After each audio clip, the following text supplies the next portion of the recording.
Monopolistic competition, उसमें पूछ लगी है कंपटीशन, इसका मतलब उसमें सेलर तो बहुत हैं, बट उसमें आगे एक शब्द लिखा है मोनोपोलिस्टिक, इसका मतलब उस भीड़ में कोई एक नेता है।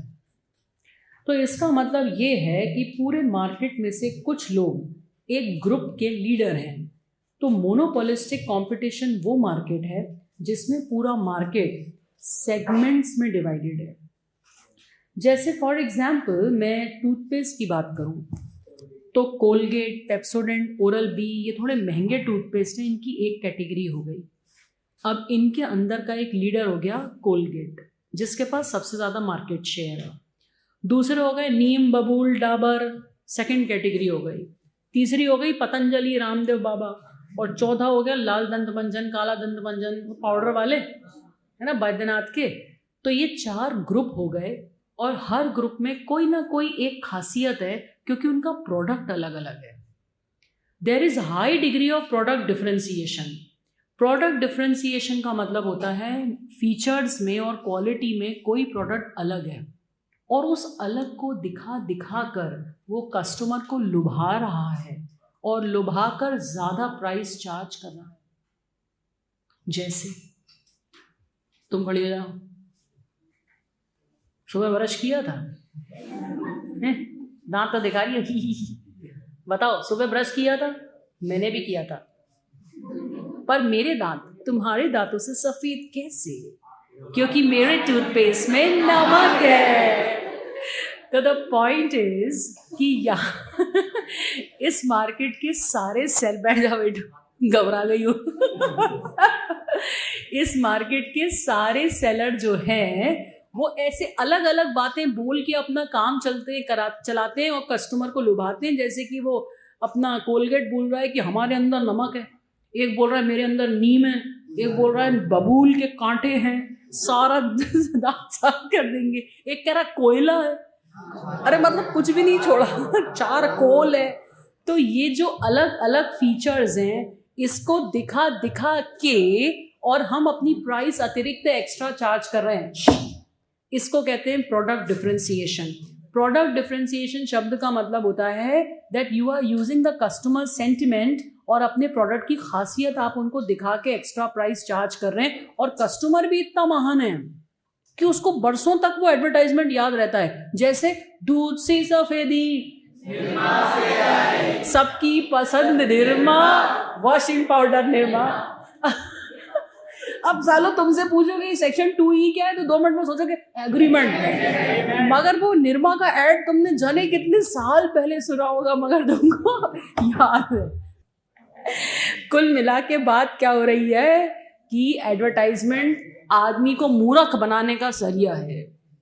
तो इस मार्केट के लोग कस्टमर को मूर्ख बनाने का काम करते हैं और प्रोडक्ट डिफरेंशिएशन दिखा दिखा के वो हायर प्राइस चार्ज करते हैं। तो बताओ परफेक्ट कंपटीशन की तुलना में यहाँ पे प्राइस पे कंट्रोल ज़्यादा है या उधर बिल्कुल कंट्रोल नहीं था, यहाँ थोड़ा कंट्रोल है? ठीक है, सो शांत रहो यार। नंबर ऑफ बायर सेलर इसमें भी क्या है, मैनी हैं। परफेक्ट कंपटीशन से कम है, ओलिगोपॉली से ज़्यादा है। ऑल्सो प्रोडक्ट डिफरेंशिएशन हो जाता है क्वालिटी पे, साइज पे, फीचर्स पे, कलर पे, आफ्टर सेल सर्विसेज पे।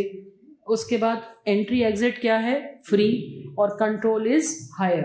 अब बताइए पिछली बार का AR कर्व हॉरिजॉन्टल था, पर यहाँ का डाउनवर्ड स्लोपिंग क्या बताता है कि हमें प्राइस घटानी पड़ रही है टू सेल मोर। तो इलास्टिसिटी क्या होगी, more than 1। Elasticity more than 1 क्यों है, क्योंकि सब्स्टिट्यूट काफ़ी सारे हैं। इलास्टिसिटी मोर देन 1 क्यों है, क्योंकि सब्स्टिट्यूट ज़्यादा है। अभी 2-3 दिन पहले पढ़ा था हमने कि जब किसी के सब्स्टिट्यूट बहुत होते हैं तो उसकी प्राइस बहुत सेंसिटिव हो जाती है और प्राइस का डिमांड पे ज़्यादा असर होता है, तो इज ग्रेटर देन 1। ओके, अब 6 point, monopolistic competition firm perfect competition की तरह फुल यूटिलाइजेशन पे नहीं चलती। बनाओ इसको, यहाँ पर एक्सेस कैपेसिटी एग्जिस्ट करती है। क्योंकि इन लोगों को मालूम है कि हम प्राइस तो थोड़ी बहुत फिर भी बढ़ा लेंगे, पर मौके का फ़ायदा उठाने के लिए हमारे पास आउटपुट बढ़ाने की हमेशा गुंजाइश रहनी चाहिए। ये इनका तर्क होता है कि मौके का फ़ायदा कभी मिल रहा हो तो हम प्रोडक्शन तुरंत बढ़ा पाएँ, इसलिए इस मार्केट फर्म में एक्सेस कैपेसिटी एग्जिस्ट करती है।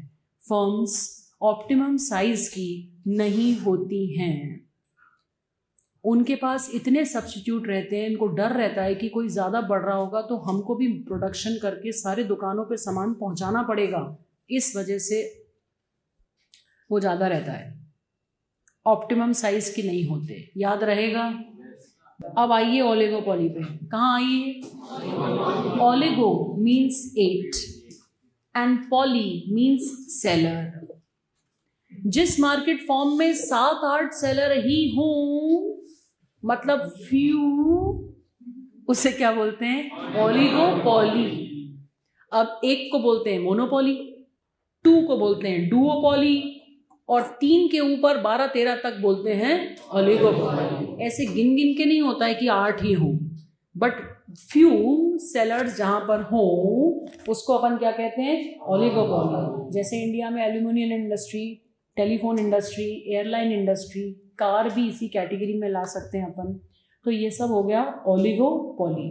ओलिगोपॉली के फीचर्स क्या है कि यहाँ पे लोग कम होते हैं। बताइए मोनोपॉली में कितने होते हैं? एक। जैसे इंडिया में इंडियन रेलवे। डुओपॉली में कितने होते हैं? 2। जैसे अमेजॉन, वॉलमार्ट, वर्ल्ड में, उधर अमेरिका में वो 2 ही बड़े हैं। और 3 और 12-13 तक क्या होता है? ओलिगोपॉली। अब इसमें प्रोडक्ट सेम भी हो सकता है, जैसे एल्यूमिनियम और स्टील इंडस्ट्री में प्रोडक्ट बिल्कुल सेम है, और प्रोडक्ट अलग भी हो सकता है, जैसे कार इंडस्ट्री में प्रोडक्ट थोड़ा थोड़ा अलग है। जैसे पेप्सी कोक शाइनिंग एग्जाम्पल है ओलिगोपॉली का, इसमें थोड़ा थोड़ा प्रोडक्ट अलग है। इसमें आ सकते हैं कि नहीं और जा सकते हैं कि नहीं, ये डिपेंड करता है।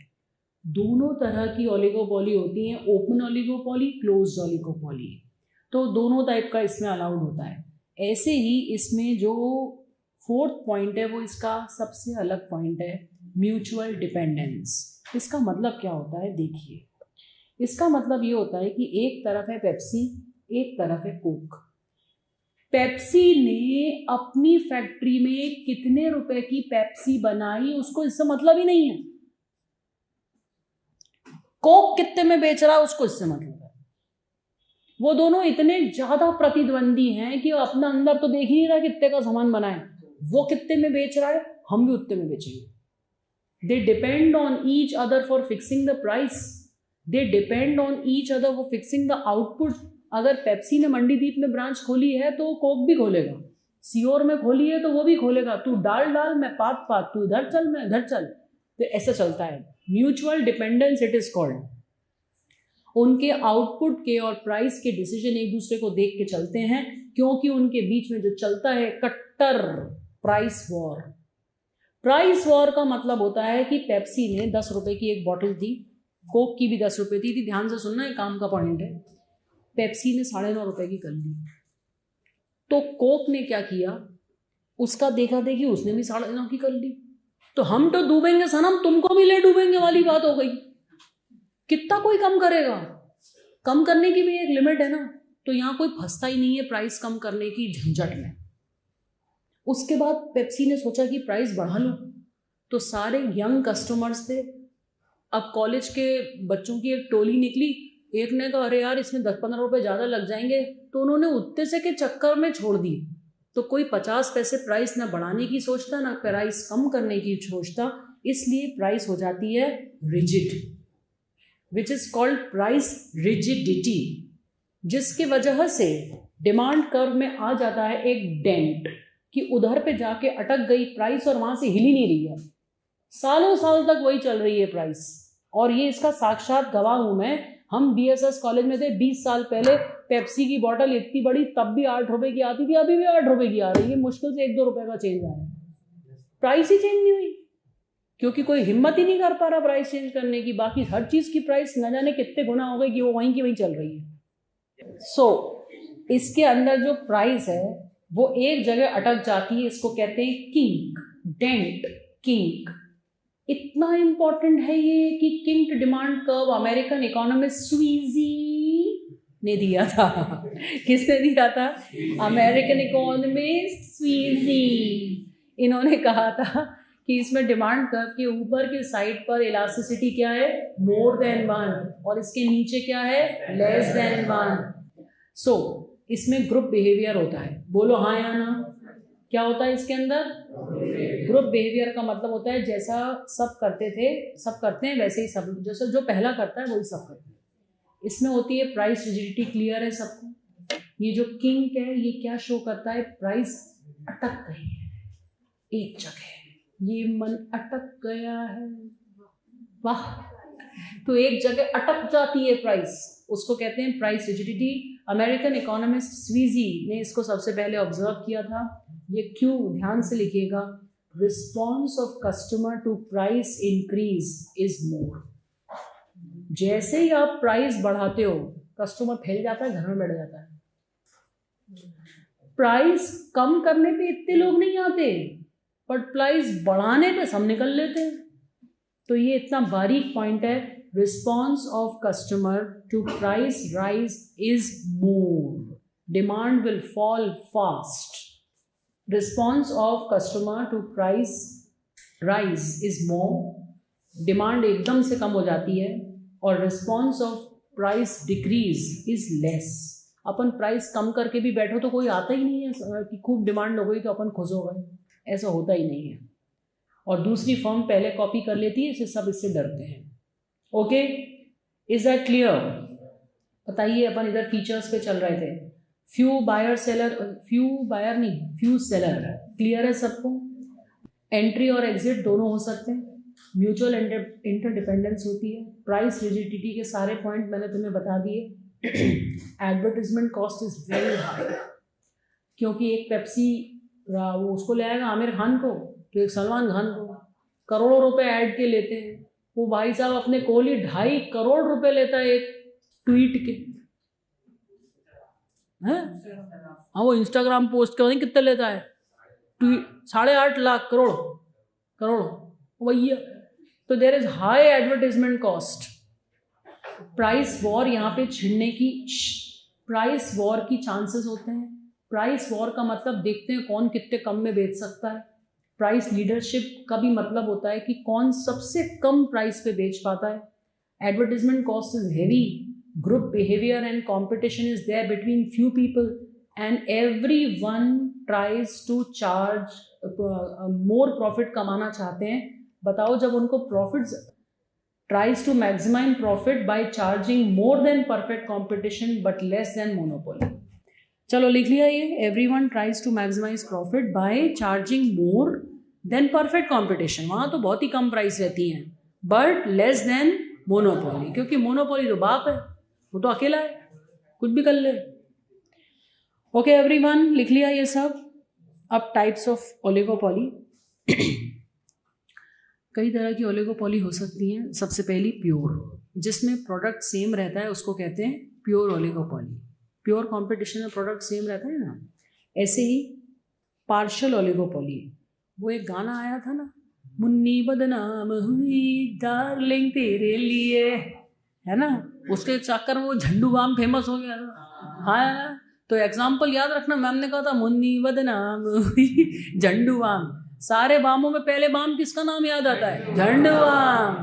तो भैया उनकी मोनोपोली नहीं है, मगर फिर भी वो एक बहुत ज़्यादा फेमस हो गया, उसको कहते हैं पार्शियल ओलिगोपोली। जिस ओलिगोपोली में एक झंडू बाम टाइप फेमस हो जाए उसको कहते हैं पार्शियल ओलिगोपोली। झंडू बाम, पीला हारी बाम। चलो, पार्शियल ओलिगोपोली में किसको याद करोगे? मुन्नी बदनाम हुई डार्लिंग तेरे लिए। तो ये पार्शियल ओलिगोपोली माने झंडू बाम, जिसमें पूरे मार्केट में से एक थोड़ा ज़्यादा फेमस हो जाए। प्योर इज सिंपल ओपन, जिस ओलिगोपोली में कोई भी दुकानदार आके अपनी दुकान खोल ले, कोई किसी को नहीं रोक रहा है, इट्स ओपन ओलिगोपोली।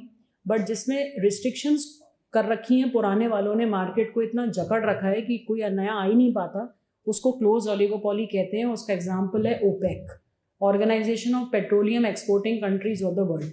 8-10 कंपनीज ने इतना मार्केट को जकड़ रखा है कि नया आदमी आ ही नहीं पाता। उसको कार्टेल भी कहते हैं। कार्टेल शब्द सुना है सबने? CARTEL, ग्रुप, समूह ऐसे लोगों का जो नए आदमी को घुसने देता ही नहीं है, डॉन टाइप के लोग। Okay, syndicated oligopoly, Amul the taste of India इसका एग्जाम्पल है। सिंडिकेट का मतलब होता है समूह।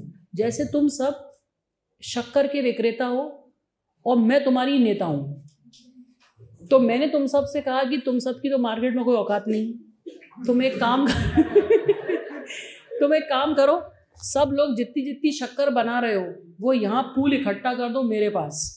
अब मैं किसी भी बड़े व्यापारी के पास जाऊंगी तो मैं उसको बोलूंगी पूरे भोपाल में सबसे ज़्यादा स्टॉक मेरे पास है, तो मेरी नेगोशिएटिंग पावर बढ़ जाएगी और मैं तुम सबके लिए भी बेहतर दाम लेके आ पाऊंगी। इसको बोलते हैं सिंडिकेटेड ओलिगोपोली, जो करा Amul the taste of India. Verghese Kurien sir एक सीनियर IAS ऑफिसर थे। उन्होंने इंडिया में वाइट रेवोल्यूशन चालू किया था। गुजरात के छोटे छोटे जो कोऑपरेटिव थे उधर पे सबको जोड़ के, किसी के घर में 2 गाय हैं, 10 गाय हैं, भैंसे हैं, बकरियां हैं, ऑल वैरायटीज ऑफ मिल्क, उन्होंने सब अमूल के एक छत्र के नीचे बेचा। तो जब इतना बड़ा सेलर हो जाता है ना, तो फिर बायर को भी उससे दबना पड़ता है और इंडस्ट्री को अच्छा रेट देना पड़ता है। तो सिंडिकेटेड ओलिगोपोली, अमूल। कोल्यूसिव का मतलब जिनमें मिली भगत हो, यार इतने भी बेच लेते हैं अपन, इतने भी बेच लेते हैं, कस्टमर को परेशान करते हैं। 4 लोग मिलके जब ऐसे डिसाइड कर लेते हैं ना, उसको बोलते हैं कोल्यूसिव। और डिफरेंशिएटेड तो ठीक है, प्रोडक्ट अलग अलग हो, जैसे कि कार, टाटा की 5 लाख की कार बिल्कुल अलग है, मारुति की 5 लाख की बिल्कुल अलग है, और दूसरा महिंद्रा की बिल्कुल अलग है। So that is differentiated oligopoly, product is different. ये इंपॉर्टेंट है, ये आपको पता होना चाहिए। Next we come to monopoly. Mono word का मतलब है सिंगल सेलर। मोनोपोली ऐसा मार्केट है जिसमें सेलर बाप है, मार्केट का राजा है। आज की डेट में इंडिया में प्रैक्टिकली मोनोपोली बची नहीं, बट इंडियन रेलवेज उसका एग्जाम्पल है, क्योंकि गवर्नमेंट किसी को लाइंस ऑपरेट करने का लाइसेंस ही नहीं दे रही, इसलिए मोनोपोली बनी हुई है ऑफ इंडियन रेलवे। मोनोपोली में there is single seller, they have no close substitute. तो प्रोडक्ट की बात करने का कोई सेंस ही नहीं है, क्योंकि कोई इसी के पास कोई प्रोडक्ट ही नहीं है। ऑल्सो उनके यहाँ पे एंट्री बैन है और एग्जिट भी बैन है। इंडिया की सरकार ना तो रेलवे को बाहर निकलने दे रही है कि तुम छोड़ के चले जाओ, और ना कोई अंदर आ पा रहा है, तो no free entry and no exit. Okay, generally ये गवर्नमेंट द्वारा कंट्रोल्ड होते हैं। इसमें प्राइस कौन तय करता है? फर्म, क्योंकि इसमें इंडस्ट्री और फर्म क्या होता है? कोई है ही नहीं। Industry is a collection of people, right? तो वहाँ लोग ही नहीं है ना। और सो फर्म एंड इंडस्ट्री सेम है। Highest control over price, it has highest control over price, और प्राइस डिस्क्रिमिनेशन करने पे वो चला आता है। प्राइस डिस्क्रिमिनेशन का मतलब होता है सेम प्रोडक्ट के लिए अलग अलग समय पर अलग अलग कस्टमर से अलग अलग दाम वसूल करना। जैसे इंडियन रेलवे की एक कोच भोपाल से दिल्ली जाती है स्लीपर क्लास की, तो 500 रुपये, AC 3 टियर 800-900 रुपये की, AC 2 टियर 2500 रुपये की, AC फर्स्ट क्लास 5000 रुपये की, जनरल डब्बा 60 रुपये का, और फ्री वाले का बिल्कुल ही फ्री। डब का ट्रेन एक है, चालक एक है, इतने सारे डब्बों में बराबरी से सब एक ही समय पे पहुंचेंगे दिल्ली, पर रेट अलग अलग है, क्योंकि मर्जी किसकी है? Indian railway. बैठना है तो बैठो, नहीं निकल लो। तो इसलिए दे हैव प्राइस डिस्क्रिमिनेशन, भेदभाव करते हैं वो। और भेदभाव किसी के नुकसान के लिए नहीं होता है, कभी कभी लोगों के फायदे के लिए भी होता है। जैसे छोटे बच्चों का हाफ टिकट लगता है, कोई माँ बाप 18-20 साल के बच्चे को भी बच्चा बड़ा ही नहीं होने देते, half ticket half ticket half ticket. So बुजुर्गों के लिए वो 1/4 होता है, सीनियर सिटीजन्स और भी विकलांगों के लिए वो फ्री होता है। तो वो अलग अलग प्राइस चार्ज करते हैं, उनकी मर्जी, कोई उनकी मर्जी के खिलाफ नहीं बोल पाता जिसको, क्योंकि वो अकेले हैं। ओके, अब इनका देखिएगा डिमांड कर्व। अब आपके मन में एक बात आएगी कि मैम आपने AR कर्व को नीचे गिरा दिया, इसका मतलब है आपने प्राइस कम कर ली। तो मैम वो तो अकेला था, उसे प्राइस करने की जरूरत ही क्या थी? ऐसा है कि लॉ ऑफ डिमांड के ऊपर नहीं है वो। अगर इंडियन रेलवे भोपाल से दिल्ली जाने का टिकट 800 की जगह 2000 का कर देगा तो लोग बस से चले जाएंगे। भले ही ट्रेन का सब्स्टिट्यूट नहीं है, मगर उसी काम को करने के वैकल्पिक तरीके तो हैं। भोपाल के लोग तो 11 नंबर की गाड़ी से पहिया पहिया चले जाएंगे, टुक टुक टुक टुक टुक टुक टुक टुक टुक। भोपाली है भैया, सूरमा भोपाली, कुछ भी कर सकते हैं, दिमाग खटका रहता है हम लोगों का। तो इसलिए एआर कर्व उनका भी नीचे होता है, but it is steep. E is less than 1, why? No substitute. क्या कर रहे तुम लोग यार, इकोनॉमिक्स भूल के जाओगे क्या पूरी पेपर में? सब्स्टिट्यूट नहीं है, इसलिए इलास्टिसिटी इज लेस देन 1। अगर वो प्राइस बढ़ा भी लेते हैं तो उनकी डिमांड पे ज्यादा असर, क्योंकि कोई और है ही नहीं, उन्हीं से लेना पड़ेगा आपको मजबूरी में सामान। आ गया समझ में बात? तो इसलिए मोनोपोलिस्टिक कंपटीशन में फ्लैट कर्व था, ई इज ग्रेटर देन 1 था, पर यहाँ पर ई इज लेस देन 1। और इनका जो एमआर कर्व है, it falls at double the rate. इसलिए डबल रेट पे कोई भी फॉल होगा तो ये जो वाई एक्सिस है ना, और ये जो ए आर कर्व है, इन दोनों के एरिया को वो एग्जैक्टली हाफ हाफ में बांट देगा। क्या ये आपके पास लिखा हुआ है? तो M R curve cuts the area between the Y axis and the A R curve into 2 equal part. बताइए कि मोनोपोलिस्ट प्राइस कंट्रोल करता है या आउटपुट? दोनों। उसका प्राइस पे कंट्रोल कम रहता है या ज़्यादा? अच्छा बताइए, आपने फिर अगर सोचा होगा कि मैम एडवर्टाइजमेंट की तो ज़रूरत ही नहीं, वो तो अकेला है, बाप है। ज़रूरत है, इसलिए इंडियन रेलवेज भी कभी कभी टीवी पे ऐड देता है, तो वो इन्फॉर्मेटिव एडवर्टाइजमेंट कहलाता है। इन्फॉर्मेटिव का मतलब कम से कम खर्चा करके वो पब्लिक को सिर्फ अपने बारे में बता देते हैं। ओके, कार्टेल भी किसका एग्जाम्पल है बेटा? मोनोपोली का। 8-10 फर्म्स मिलके एकजुट हो जाती हैं और एक जैसे बिहेव करने लगती हैं, तो वो होती तो ओलिगोपोली हैं, बट वो बिहेव मोनोपोली जैसे करते हैं। ओके, अब बताइए प्राइस डिस्क्रिमिनेशन आदमी को देख के होता है कि जगह को? It could be any.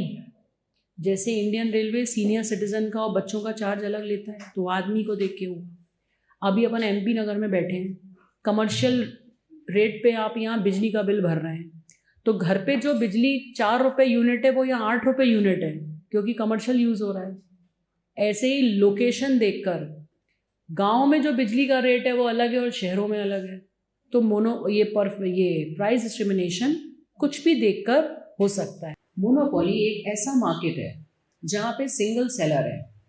आज की डेट में ऑलमोस्ट इम्प्रैक्टिकल हो गया है, क्योंकि ऑनलाइन ट्रांजैक्शंस की वजह से हर कंपनी हर मार्केट तक पहुँच पा रही है, तो किसी एक की मोनोपोली होना अब बचा नहीं है। फिर भी हम इसको पढ़ते ज़रूर हैं, और कुछ चीज़ें जिसमें गवर्नमेंट की बैकिंग होती है, जैसे इंडिया में इंडियन रेलवेज, उनकी ज़रूर मोनोपोली बन जाती है।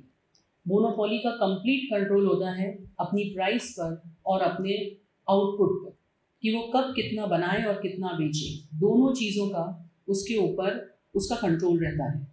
मोनोपोली में प्रोडक्ट का कोई सब्स्टिट्यूट है ही नहीं, तो तुलना की कोई बात ही नहीं है कि प्रोडक्ट सेम रहते हैं कि अलग। प्रोडक्ट है ही नहीं कोई और। ऑल्सो एंट्री और एग्जिट के बैरियर रहते हैं, जैसे इंडियन गवर्नमेंट रेलवेज को बाहर भी नहीं होने दे रही और किसी नए को अंदर भी नहीं आने दे रही। तो जब कोई आता ही नहीं और तुम जा सकते नहीं, तो तुम्हें बेचना भी है, प्रॉफिट कमाना भी है, और इसीलिए मोनोपोलिस्ट एबनॉर्मल प्रॉफिट कमाता है in both long run and short run.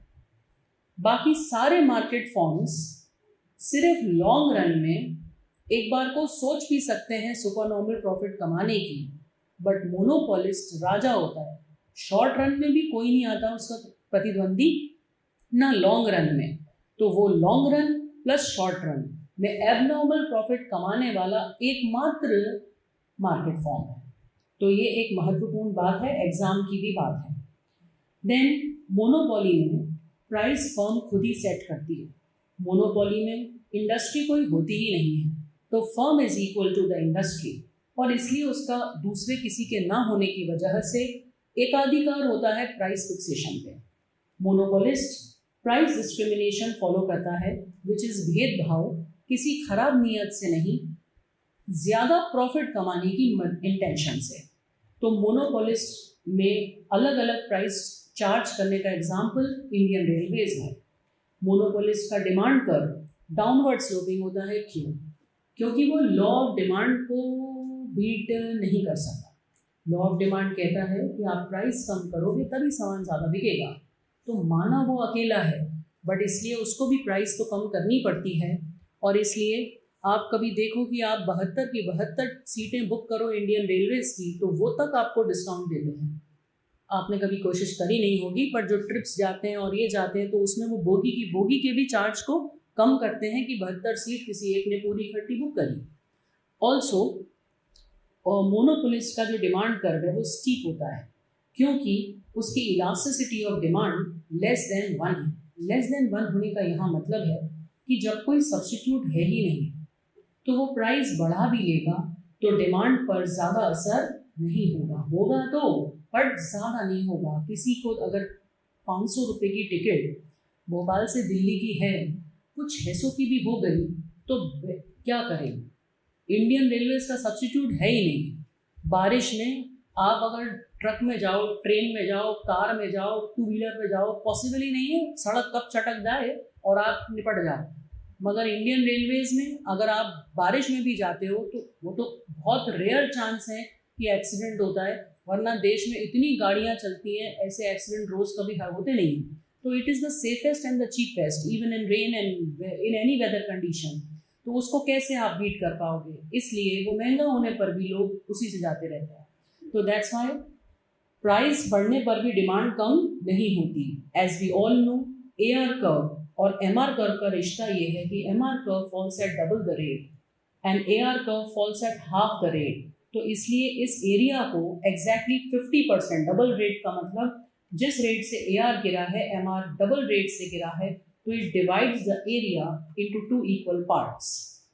Then monopolistic competition और monopoly की अगर मैं तुलना करूँ तो monopolistic competition में भी AR कर्व नीचे आता है, बट वो प्राइस सेंसिटिव होने की वजह से E is greater than 1।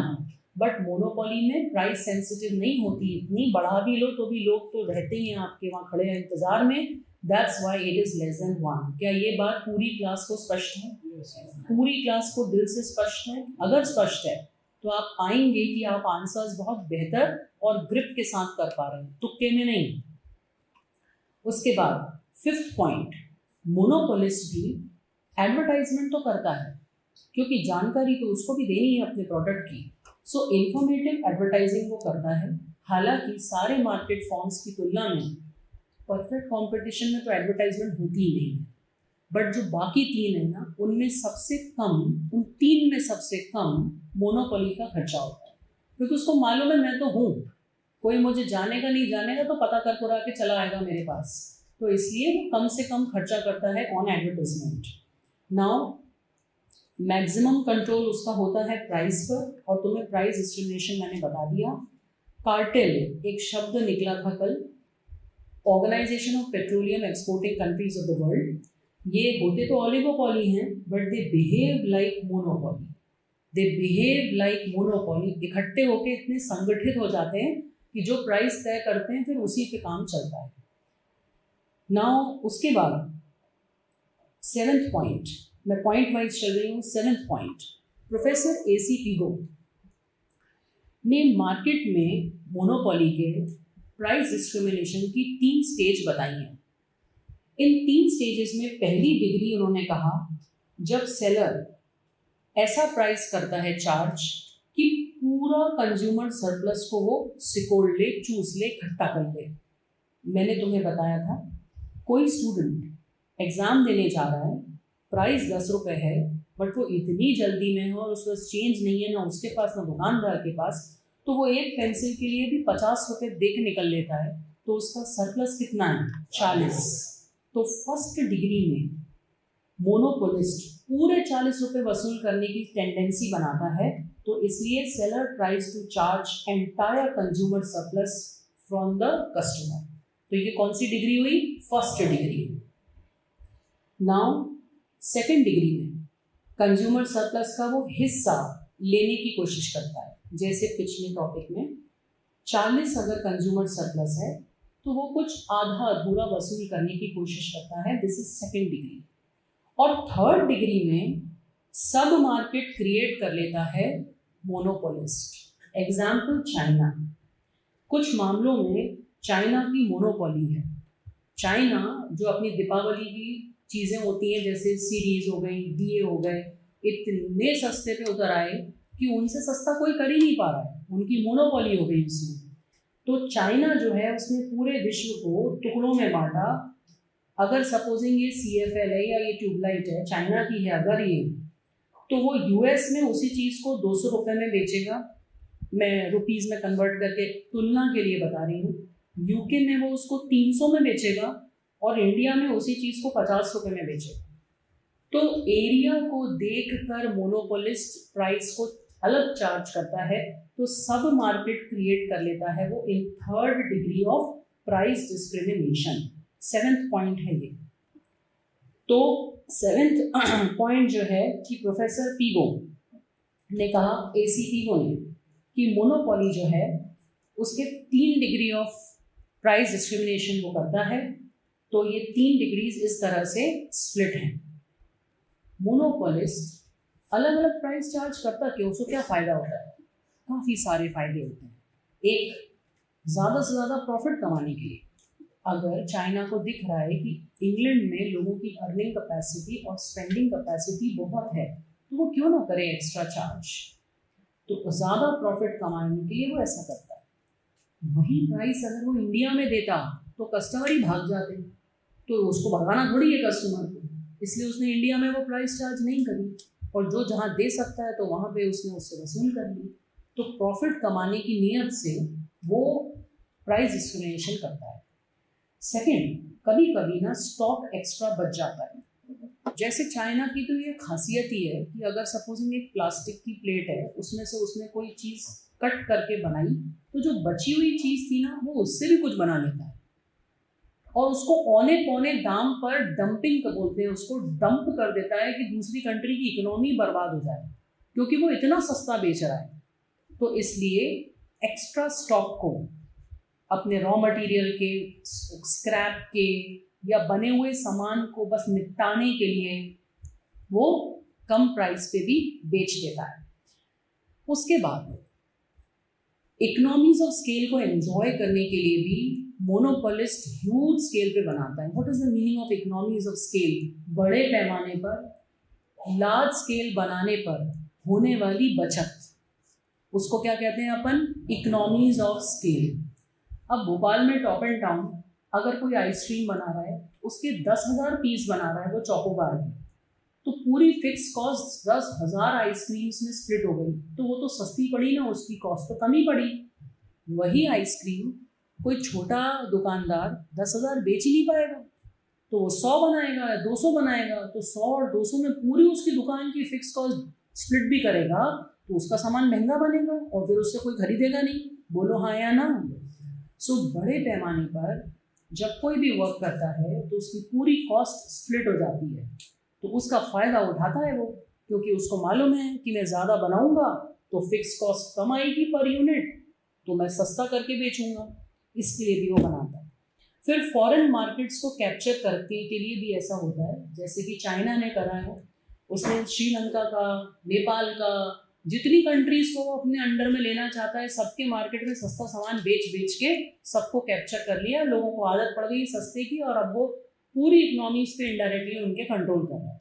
तो फॉरेन मार्केट कैप्चर करने के लिए भी प्राइस को ऊपर नीचे किया जाता है। और डेफिनेटली कभी कभी सोशल वेलफेयर की इंटेंट से भी किया जाता है, जैसे कि इंडियन रेलवेज ने चलाई थी गरीब रथ, फ्री में दे रहे थे वो टिकट, बिना उसके भी आप ट्रैवल कर सकते थे, एक ज़माने में लालू प्रसाद यादव ने चलाई थी। तो ये उनके उद्देश्य हैं। 9th पॉइंट, शॉपकीपर प्राइस अगर चेंज करता है तो वो कौन सी चीज़ है जिसको देख के वो प्राइस चेंज करता है? It is elasticity of demand. मेरी दुकान है, तुम खड़े जाओ लास्ट बेंच, मुझे पता है कि तुम मेरे प्राइस बढ़ते से ही डिमांड को एकदम कम कर लोगी, तो इलास्टिसिटी ऑफ डिमांड क्या है? ज़्यादा। What is the elasticity of demand? एक ग्रेटर देन 1 का मतलब कि प्राइस के बढ़ते से ही कस्टमर एकदम से डिमांड को कम कर रहा है। प्राइस 10% चेंज हुई है, डिमांड 50% कम हो गई है।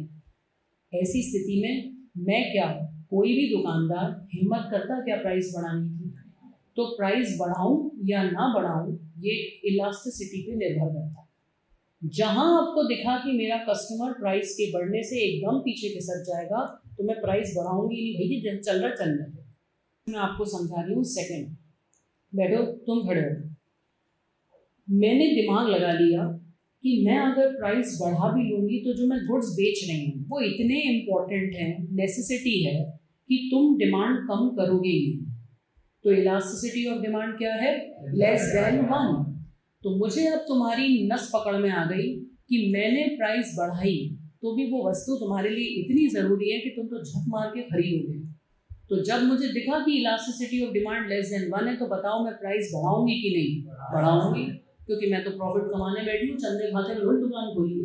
बोलो हाँ या ना? भाई मैं अपनी बात नहीं कर रही, मैं एक दुकानदार हूँ, अभी नॉट योर टीचर है लक्षणा मैम। मैं एक दुकानदार हूँ, मैंने अगर दुकान खोली है टी शर्ट्स की, मैंने प्रॉफिट के लिए दुकान खोली है प्योर, तो मुझे लग रहा है कि भोपाल में सिर्फ मेरे पास वो टी शर्ट है, तो मैं तो उसको महंगा करके बेचूंगी ना। बोलो हाँ या ना? तो इसलिए इलास्टिसिटी को देख के ही प्राइस तय होगी। ऐसे ही अगर प्राइस के बढ़ने पे डिमांड वैसी की वैसी रहेगी या कोई असर नहीं हुआ सेम, तो भी जीरो इलास्टिसिटी का मतलब भी क्या है कि वस्तु बहुत, फिर से सोचो, प्राइस बढ़ने पर भी डिमांड पे कोई असर नहीं हुआ, ई इज जीरो, तो वस्तु काम की है कि बहुत जरूरी है कि है ही नहीं जरूरी? तब तो मैं और प्राइस बढ़ा दूंगी। तो इसलिए इलास्टिसिटी को देखकर ही प्राइस तय होगा। तो ये इंपॉर्टेंट कंक्लूजन है, price discrimination depends upon elasticity of demand. 9th point है,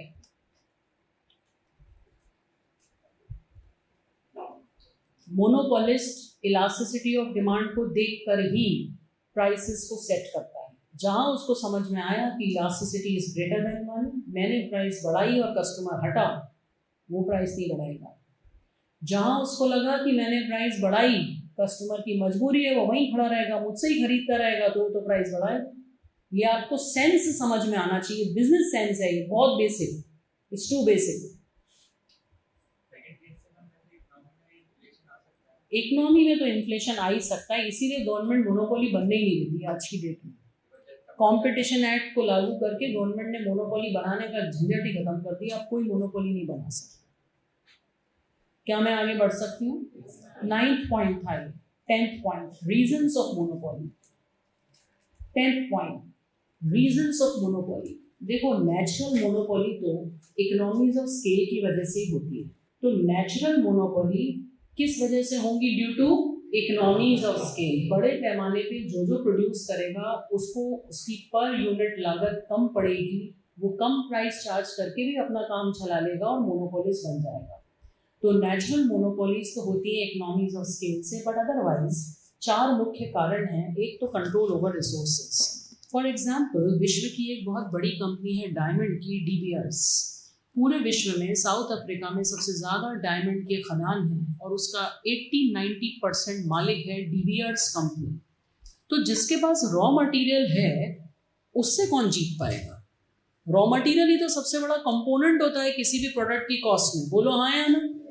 तो रॉ मटेरियल का जो मालिक है उससे सस्ता तो कोई ले नहीं पाएगा, तो इसलिए डीबीआर्स कंपनी मोनोपोली बन गई।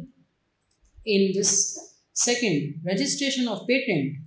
अगर कोई मोबाइल है, जैसे कि एप्पल कंपनी ने आईफोन का पेटेंट रजिस्टर करा लिया, अब उसके जैसी टेक्नोलॉजी जो शुरू में उसने रजिस्टर करा ली कोई और यूज़ कर ही नहीं पा रहा है, तो वो तो मोनोपोलिस्ट बनना तय है। उसको कभी भी सैमसंग, नोकिया, सोनी, कोई भी आ जाए मोबाइल, जो उसने पेटेंट करा लिया उस चीज़ को तो कोई बना ही नहीं पाएगा ना, तो उसकी मोनोपोली है। एक पर्टिकुलर टाइप ऑफ क्राउड है जिनको वही फीचर्स चाहिए, तो वो उसी से खरीदेंगे।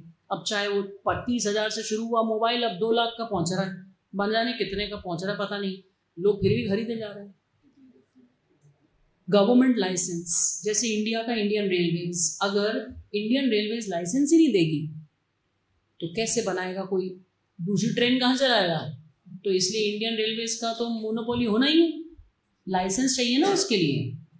ऐसे ही कार्टेल अगर बना के बैठ गए कुछ ग्रुप ऑफ कंपनीज तो वो नए को घुसने नहीं देते, तो इसलिए कारण होते हैं कि मोनोपोली क्रिएट हो जाती है। कितने पॉइंट हो गए मोनोपोली के? 10। चलिए बताइए मुझे फटाफट, everybody will answer this general question. कौन से मार्केट में number of seller is highest? किसमें? There are many but less than perfect competition. किसमें देयर आर फ्यू? किसमें देयर इज ओनली वन? जिसमें दो हो वो डुओपॉली, और जिसमें तीन हो वो oligopoly, 4 oligopoly, 12 oligopoly, 14 oligopoly, 50 monopolistic competition. तो ऐसे नंबर से बढ़ जाता है, हालांकि ये ऐसा फिक्स नहीं है बट फिर भी ऑलमोस्ट ऐसे ही चलता है। प्रोडक्ट, परफेक्ट कंपटीशन का प्रोडक्ट सेम है या होमोजेनस? मोनोपोलिस्टिक में प्रोडक्ट क्या है? डिफरेंट, क्योंकि प्रोडक्ट डिफरेंशिएशन सबसे बड़ा फीचर है मोनोपोलिस्टिक कंपटीशन का। ओलिगोपोली में कैसा है? 2, और मोनोपोलिस्ट में नो सब्स्टिट्यूट। अगर सिर्फ मोनोपोलिस्ट लिखा है और पीछे कंपटीशन शब्द नहीं हो तो वो बात कर रहे हैं मोनोपोली की, और अगर मोनोपोलिस्टिक कंपटीशन लिखा है तो ही वो बात कर रहे हैं सेकंड मार्केट फॉर्म की। इसका ध्यान रखिएगा। एंट्री एंड एग्जिट किसमें रिस्ट्रिक्टेड है? मोनोपोली में। बाकी सब में हो भी सकती है, नहीं भी हो सकती है, और परफेक्ट में तो बिल्कुल ही खुला खाता है। प्राइस का कंट्रोल किसमें हाईएस्ट है? किसमें firm is the price maker? Monopoly. किसमें firm is the price taker? Now if the exam question is price taker firm का MR AR सेम होता है क्या? तो आपको मालूम है प्राइस टेकर माने परफेक्ट कंपटीशन, और सब में हम प्राइस बना सकते हैं बट उसमें तो सिर्फ स्वीकार करना पड़ता है, तो इट इज परफेक्ट कंपटीशन, और उसका AR और MR क्या होता है? पैरेलल। ओके। किसमें knowledge of buyer is perfect? Perfect competition, और उसी के चक्कर में हम 1 रुपए भी प्राइस बढ़ा नहीं पाते, मार्केट प्राइस पे ही बेचना पड़ता है। Come to the graphs. अच्छा एक बात बताओ, ये कंसिडरेबल शब्द अगर लिखा हुआ आए तो आपको मार्क करना है मोनोपोलिस्टिक कंपटीशन। कंसिडरेबल का मतलब होता है कंट्रोल तो है और काफी है।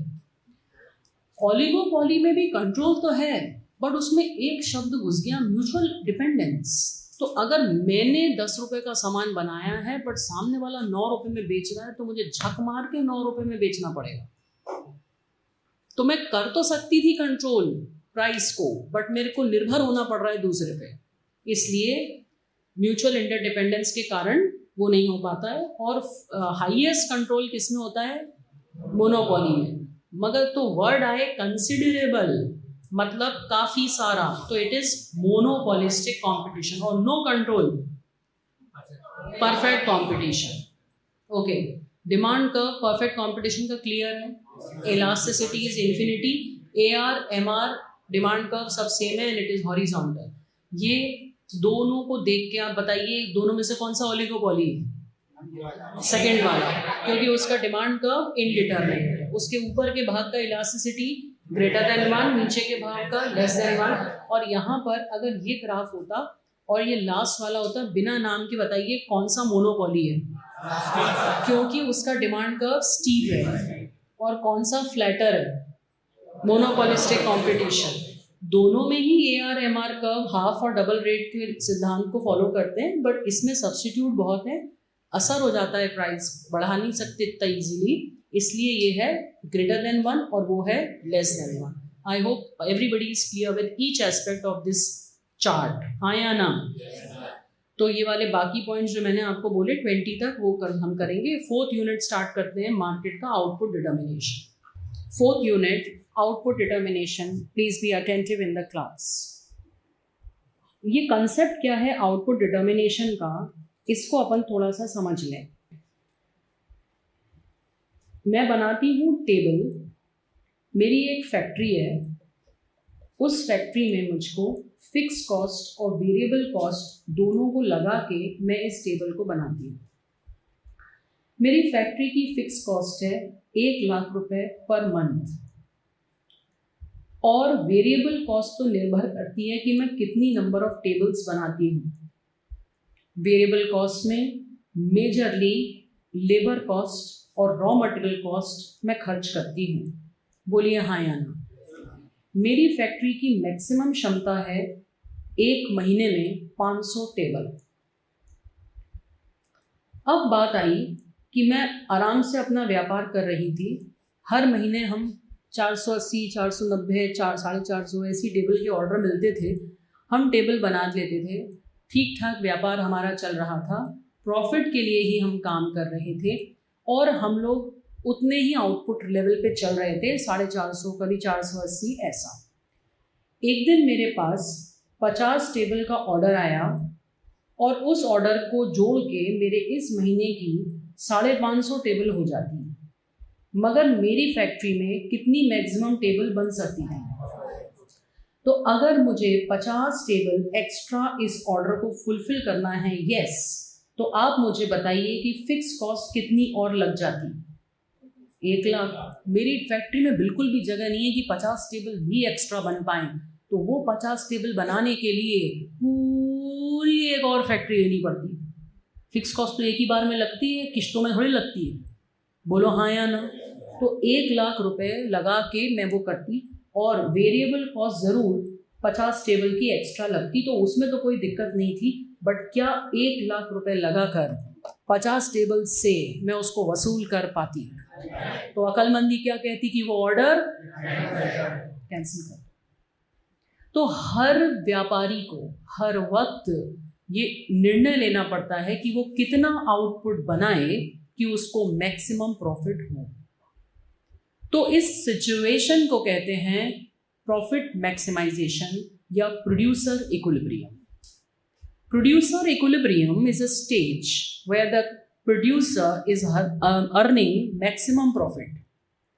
मैक्सिमम प्रॉफिट की स्थिति में उसको बार बार ये तय करना पड़ता है कि मेरे ऑर्डर भी पूरे हों, मार्केट को भी मैं कैप्चर करके चलूं, बट मैं कोई भी ऐसा सामान ना बनाऊं जिसमें फिक्स कॉस्ट तो बहुत लग रही हो और वेरिएबल कॉस्ट कम लगा के भी वो सामान उतना बिक ही ना पाए। तो ऐसी सिचुएशन में उसको नंबर ऑफ आइटम हर महीने तय करने पड़ते हैं कि मैं कितना बनाऊं।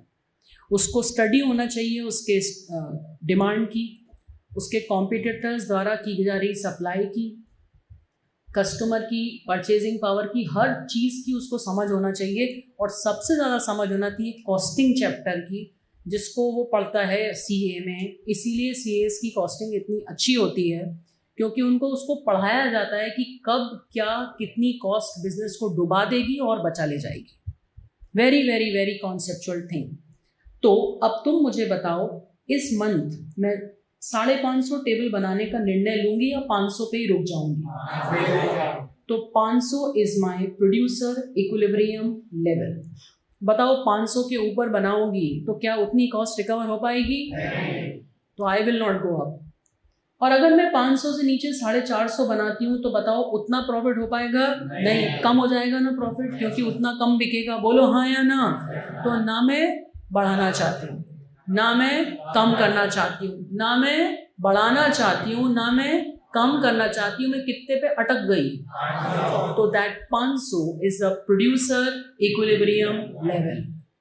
Producer equilibrium level is that level जहां सोच समझ के हमको पता है कि इसी पे मैक्सिमम प्रॉफिट होगा, इसलिए इतना ही बनाना है, ना इससे कम ना इससे ज़्यादा। तो जैसे कंज्यूमर इक्विलिब्रियम में पढ़ा था कि consumer reaches the highest stage of satisfaction, he neither wishes to increase nor decrease his consumption. Similarly, यहाँ पर producer equilibrium level is the level where producer is stuck at a point, वो ना ज़्यादा बना रहा है ना कम, वो उतना ही बना रहा है। बोलो, is that clear to you? तो पहली बात तो तुम्हें ये क्लियर होना चाहिए कि आउटपुट डिटर्मिनेशन चैप्टर में हम ये तय करते हैं कि कितना बनाएं। हमारा उद्देश्य क्या है कि हमारा प्रॉफिट ज़्यादा हो, और हमारा उद्देश्य क्या है कि हमारी कॉस्ट कम हो। हमेशा ये मूल सिद्धांत है कि प्रॉफिट ज़्यादा हो और कॉस्ट कम हो। तो हमेशा हमें इसको ही ध्यान में रखना है। तो अब इसकी 2 अप्रोचेस हैं। प्रोड्यूसर इक्विलिब्रियम की 2 अप्रोचेस में पहली अप्रोच है total revenue total cost approach, और दूसरी अप्रोच है marginal revenue marginal cost approach. Producer equilibrium 2 तरीके से हम निकाल सकते हैं, total revenue total cost approach and marginal revenue marginal cost approach. Highest stage of profit को पाना हर दुकानदार चाहता है। So total revenue total approach में, कॉस्ट अप्रोच में पहले टोटल रेवेन्यू शब्द पे फोकस करते हैं। तुमने पढ़ा है कि हमारी total sale price into quantity को हम कहते हैं टोटल रेवेन्यू। बोलो हाँ या ना। एकदम अलर्ट अवस्था में बैठेगी क्लास। तुमने पढ़ा था परफेक्ट कंपटीशन में इसका शेप ऐसा है और इम्परफेक्ट में इसका शेप ऐसा है। बोलो हाँ या ना। उसके बाद तुमने कॉस्ट चैप्टर में टोटल कॉस्ट पढ़ा था, जिसमें एक्सप्लिसिट कॉस्ट जो हम बाहर के फैक्टर्स ऑफ प्रोडक्शन को कैश में देते हैं, लैंड, लेबर, कैपिटल को, जिसमें कि रेंट, इंटरेस्ट और वेजेस आता है, इसको हम एक्सप्लिसिट कॉस्ट कहते हैं।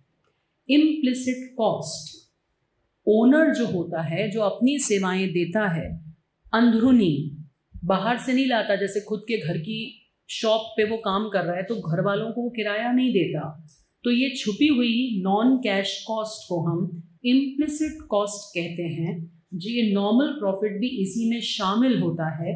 जैसे आप लैंड को रेंट दे रहे हो, लेबर को वेजेस दे रहे हो, कैपिटल को इंटरेस्ट दे रहे हो, तो बेचारा जो एंटरप्रेन्योर है उसको भी तो नॉर्मल प्रॉफिट दोगे, नहीं तो वो घर कैसे चलाएगा। तो वो मिनिमम प्रॉफिट जो कीमत है एंटरप्रेन्योर की, उसको कहते हैं नॉर्मल प्रॉफिट। और इकोनॉमिक्स का ये सिद्धांत है कि अगर आप कोई टेबल बना रहे हो, वो 100 रुपए की बनी, तो आप इम्प्लिसिट कॉस्ट भी उसी वक्त जोड़ लो, ताकि 150 रुपये टोटल लागत आपको पता रहे कि आप प्रॉफिट इसमें जोड़ के, सुपर नॉर्मल प्रॉफिट जोड़ के ही आप मार्केट प्राइस तय करो। अगर आपने एंटरप्रेन्योर को मिलने वाला नॉर्मल प्रॉफिट को इग्नोर किया तो वो ज़्यादा दिन बिना पैसों के धंधे को चला नहीं पाएगा। इसलिए इकोनॉमिक्स का मूल सिद्धांत है कि इम्प्लिसिट कॉस्ट को शुरू से टोटल कॉस्ट जोड़ कर ही देखना चाहिए। तो टोटल कॉस्ट के अंदर एंटरप्रेन्योर को मिलने वाला नॉर्मल प्रॉफिट घुस गया है कि नहीं, उसमें वो ऐड करना जरूरी क्यों है, क्योंकि उसको भी वो पैसे देना जरूरी है, तभी वो चल पाएगा, नहीं तो थोड़े दिन में बैठ जाएगा, बीवी बोलेगी घर से निकल जाओ। तो इसलिए उसको उतना बेसिक तो हमको देना पड़ेगा। अब आते हैं हम इस पे। तो अगर आपने देखा कि टोटल कॉस्ट में एक्सप्लिसिट और इम्प्लिसिट के अंदर नॉर्मल प्रॉफिट शामिल है, तो उसके हिसाब से ये टेबल सुन के बताइएगा। हमने किसी सामान को बेचा, टोटल रेवेन्यू हमें 500 रुपये मिले, उसको बनाने की लागत 520 रुपये लग गई, तो TR माइनस TC 220 रुपये का लॉस हो गया कि नहीं। तो जब टोटल रेवेन्यू टोटल कॉस्ट से कम होगा, TR is less than TC, तो आपको लॉस होगा। हाँ या ना? सुनते जाइए। हमने दूसरा सामान बेचा, टोटल रेवेन्यू 500 और हमारी लागत भी बनी 500, तो हम कहते हैं no profit, zero profit, break even point. But दिल में बताइए, इस टोटल कॉस्ट में ओनर का थोड़ा सा प्रॉफिट तो शामिल था ना, तो इसको हम नॉर्मल प्रॉफिट स्टेज इसीलिए कहते हैं क्योंकि कॉस्ट रिकवर हो गई है जिसके अंदर प्रॉफिट शामिल था। इसलिए ब्रेक इवन पॉइंट को ऐसे तो हम बोलते हैं no profit no loss, but उसमें नॉर्मल प्रॉफिट शामिल है, तो उतना भी मिल रहा होता है ना, तो आदमी थकाता रहता है।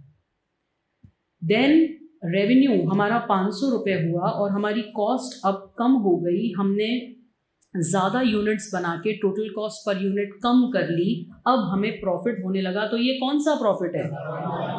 इसको हम कहेंगे सुपर नॉर्मल या एबनॉर्मल प्रॉफिट, क्योंकि नॉर्मल तो पहले ही हो चुका था, ये उसके भी ऊपर है।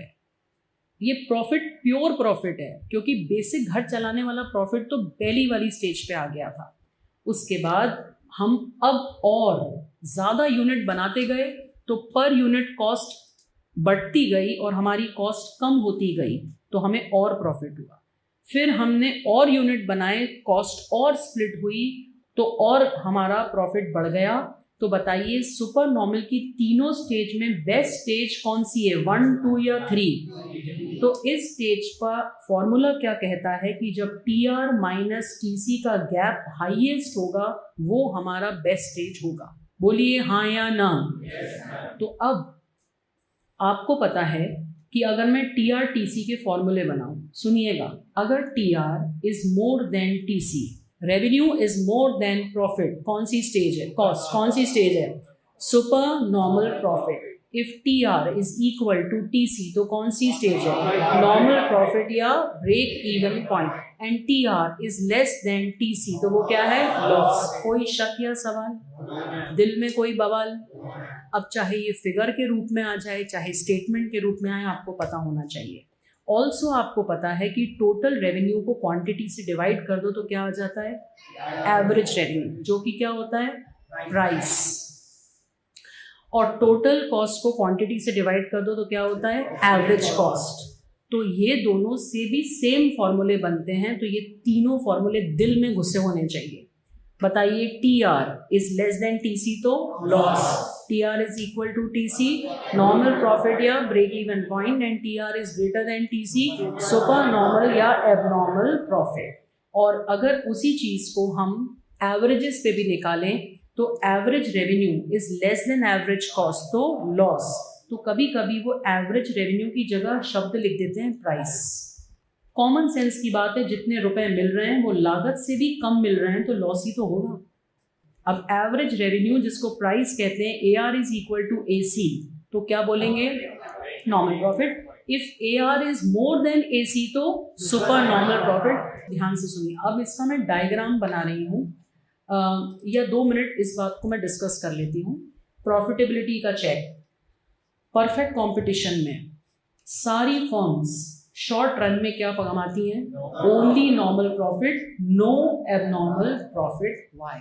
प्राइस पर उसका कोई कंट्रोल नहीं है और लोगों के आने पर भी उसका कोई कंट्रोल नहीं है। तो जैसे ही मार्केट में नए सेलर आते हैं तो सप्लाई बढ़ने से प्राइस और कम हो जाती है और उसकी वाट लग जाती है, तो वो सुपर नॉर्मल प्रॉफिट कमाने की तो सोच ही नहीं सकता। ठीक है, एक तो प्राइस पे कोई कंट्रोल नहीं है और किसी के आने पे भी कोई कंट्रोल नहीं है, तो जिसको देखो तब चला आता है। एकदम से मार्केट में सप्लाई बढ़ जाती है, सप्लाई बढ़ते से ही प्राइस क्या हो जाती है? कम, और वो तो कुछ कर ही नहीं पा रहा है, सामान तो जितना बना के बैठ चुका तो बैठ चुका, तो इसलिए उसको कभी लॉस होने लगता है, कभी normal profit. Super normal profit पे तो वो पहुंच ही नहीं पाता। सेकेंड, मोनोपोलिस्टिक कंपटीशन की भी स्टोरी कुछ वैसी ही है। माना कि वो अपनी प्राइस खुद सेट काफ़ी कुछ कर सकता है, बट फिर भी दूसरों का असर तो होता है। उसमें भी एंट्री एग्जिट बंद, मतलब खुली हुई है, कोई भी आ सकता है, तो उसमें भी वो सिर्फ नॉर्मल प्रॉफिट ही कमा पाता है। इसमें भी एबनॉर्मल प्रॉफिट की स्टोरी नहीं है।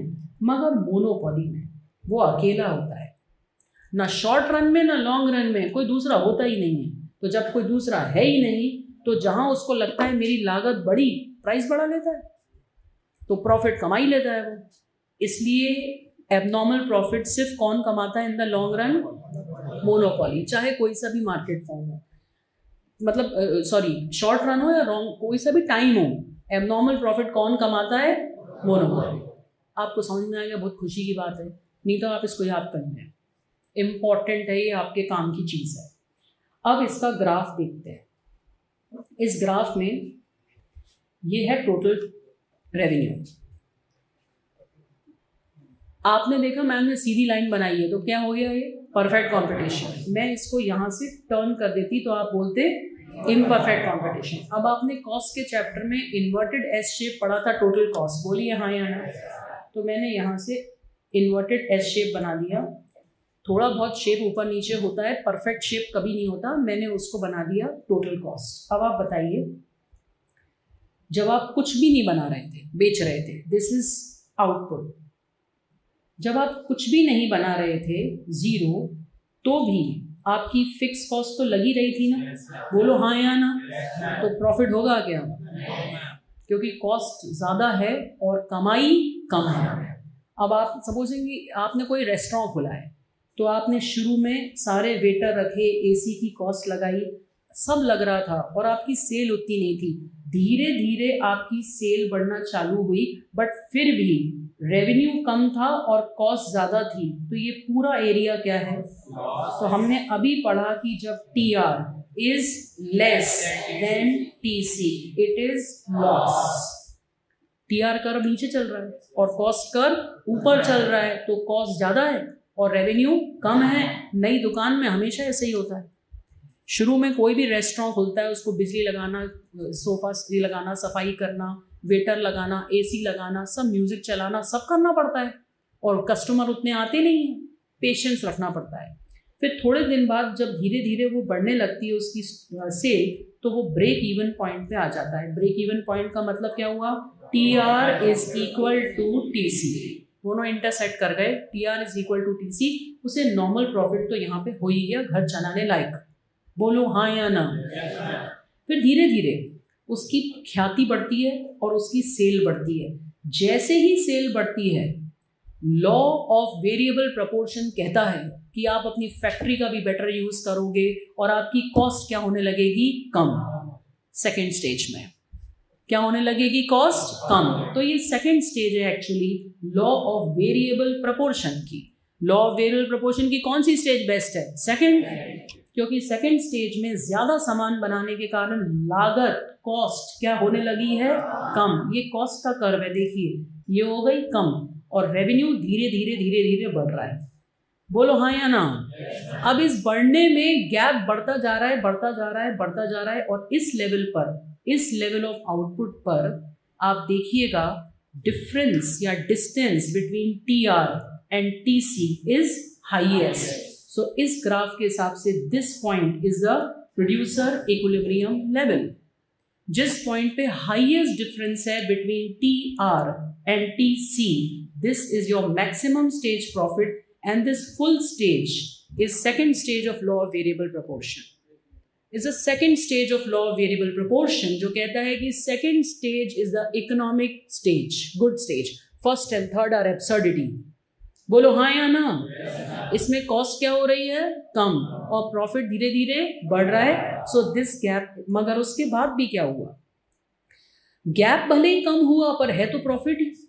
तो कोई भी धंधे वाला समझदार आदमी फिर भी सामान बनाता रहेगा, बनाते रहेगा, बनाते रहेगा, मगर कौन से आउटपुट पे आके वो रुक जाएगा? इस वाले पे आके वो रुक जाएगा, क्योंकि इसके बाद लागत बढ़ गई और ये कम हो गई। अभी मैंने एग्जांपल दिया था कि 500 के बाद मैं और नहीं बनाऊंगी सामान, क्योंकि मुझे मालूम है कॉस्ट बढ़ जाएगी और रेवेन्यू उतना नहीं होगा। तो this is also the stage of loss because TC is more then TR। बोलो हाँ या ना? तो आदमी किस स्टेज में झूलता रहेगा? ये वाली सेकेंड स्टेज। ये लॉ ऑफ वेरिएबल प्रोपोर्शन से भी लिंक्ड है, total revenue total cost approach से भी लिंक्ड है। और इस स्टेज में भी उसकी बेस्ट स्टेज कौन सी है? ये वाली, when vertical distance between TR and TC is highest. तो आपको इसको पूरा दिल में घुसाना पड़ेगा।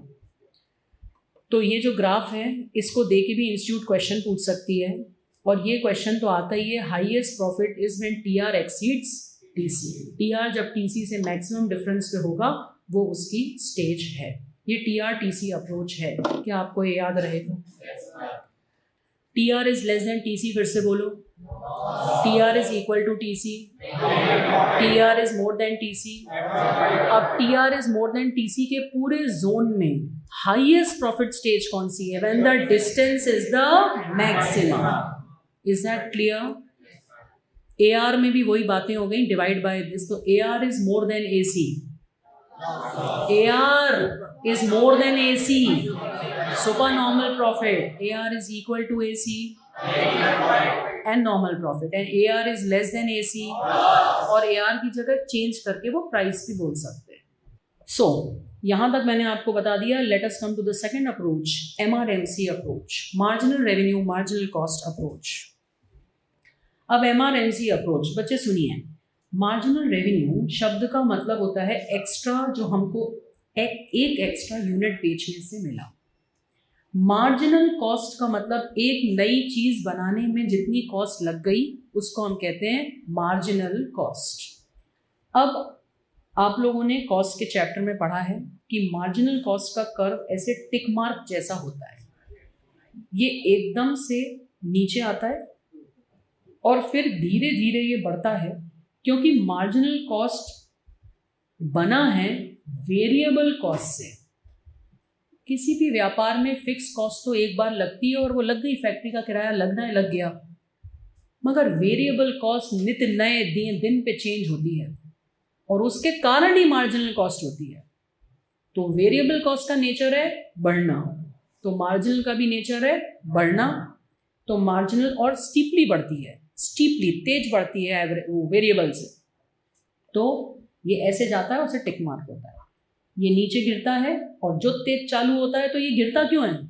Law of variable proportion. Law of variable proportion की फर्स्ट स्टेज के बाद जो सेकंड स्टेज है, उसमें प्रॉफिटेबिलिटी ज़्यादा होती है। प्रॉफिटेबिलिटी तभी ज़्यादा होती है जब कॉस्ट कम होती है। तो जगत विख्यात बात है कि मार्जिनल कॉस्ट अगर कम होगी तो मार्जिनल रेवेन्यू बढ़ेगा। ये आपको घोट के पी जाना चाहिए अपने नाम की तरह। मार्जिनल कॉस्ट अगर बढ़ेगी तो मार्जिनल रेवेन्यू कम होगा। They are inverse related. Marginal revenue बढ़ेगा, इसका मतलब ही है कि मार्जिनल कॉस्ट कम हो रही है। इतनी कॉमन सेंस हमारे अंदर होना चाहिए। तो अब अपन आते हैं MRMC अप्रोच। सुनिएगा ध्यान से। फर्स्ट यूनिट हमने बनाया, हमारा रेवेन्यू मिला हमें 10, मतलब उस एक यूनिट को बेच के हमें 10 रुपये मिले और हमारी कॉस्ट लगी 8। कोई भी कॉमन सेंस से आदमी सोचेगा कि मेरे को मुनाफा हो रहा है तो मैं अगला यूनिट बनाऊं कि ना बनाऊं, बनाए। दूसरा यूनिट उसने बनाया, वो परफेक्ट कंपटीशन में है, इसलिए दूसरे यूनिट को बेच के प्राइस के सेम होने के चक्कर में उसको रेवेन्यू तो मिला 10, but law of variable proportion घुस गया तो उसकी कॉस्ट क्या हो गई? कम। कॉस्ट कम होते से ही ये डिफरेंस MR और MC का प्रॉफिट कितना हो गया? 6। आदमी खुश। 2 से कितना हो गया? 6। तो बताओ तीसरा यूनिट बनाएगा कि नहीं? बनाया।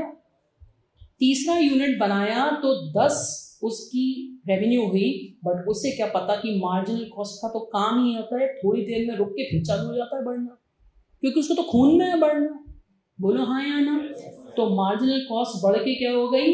6। तो इन दोनों का MR और MC का डिफरेंस क्या हो गया? 4। तो प्रॉफिट क्या हो गया?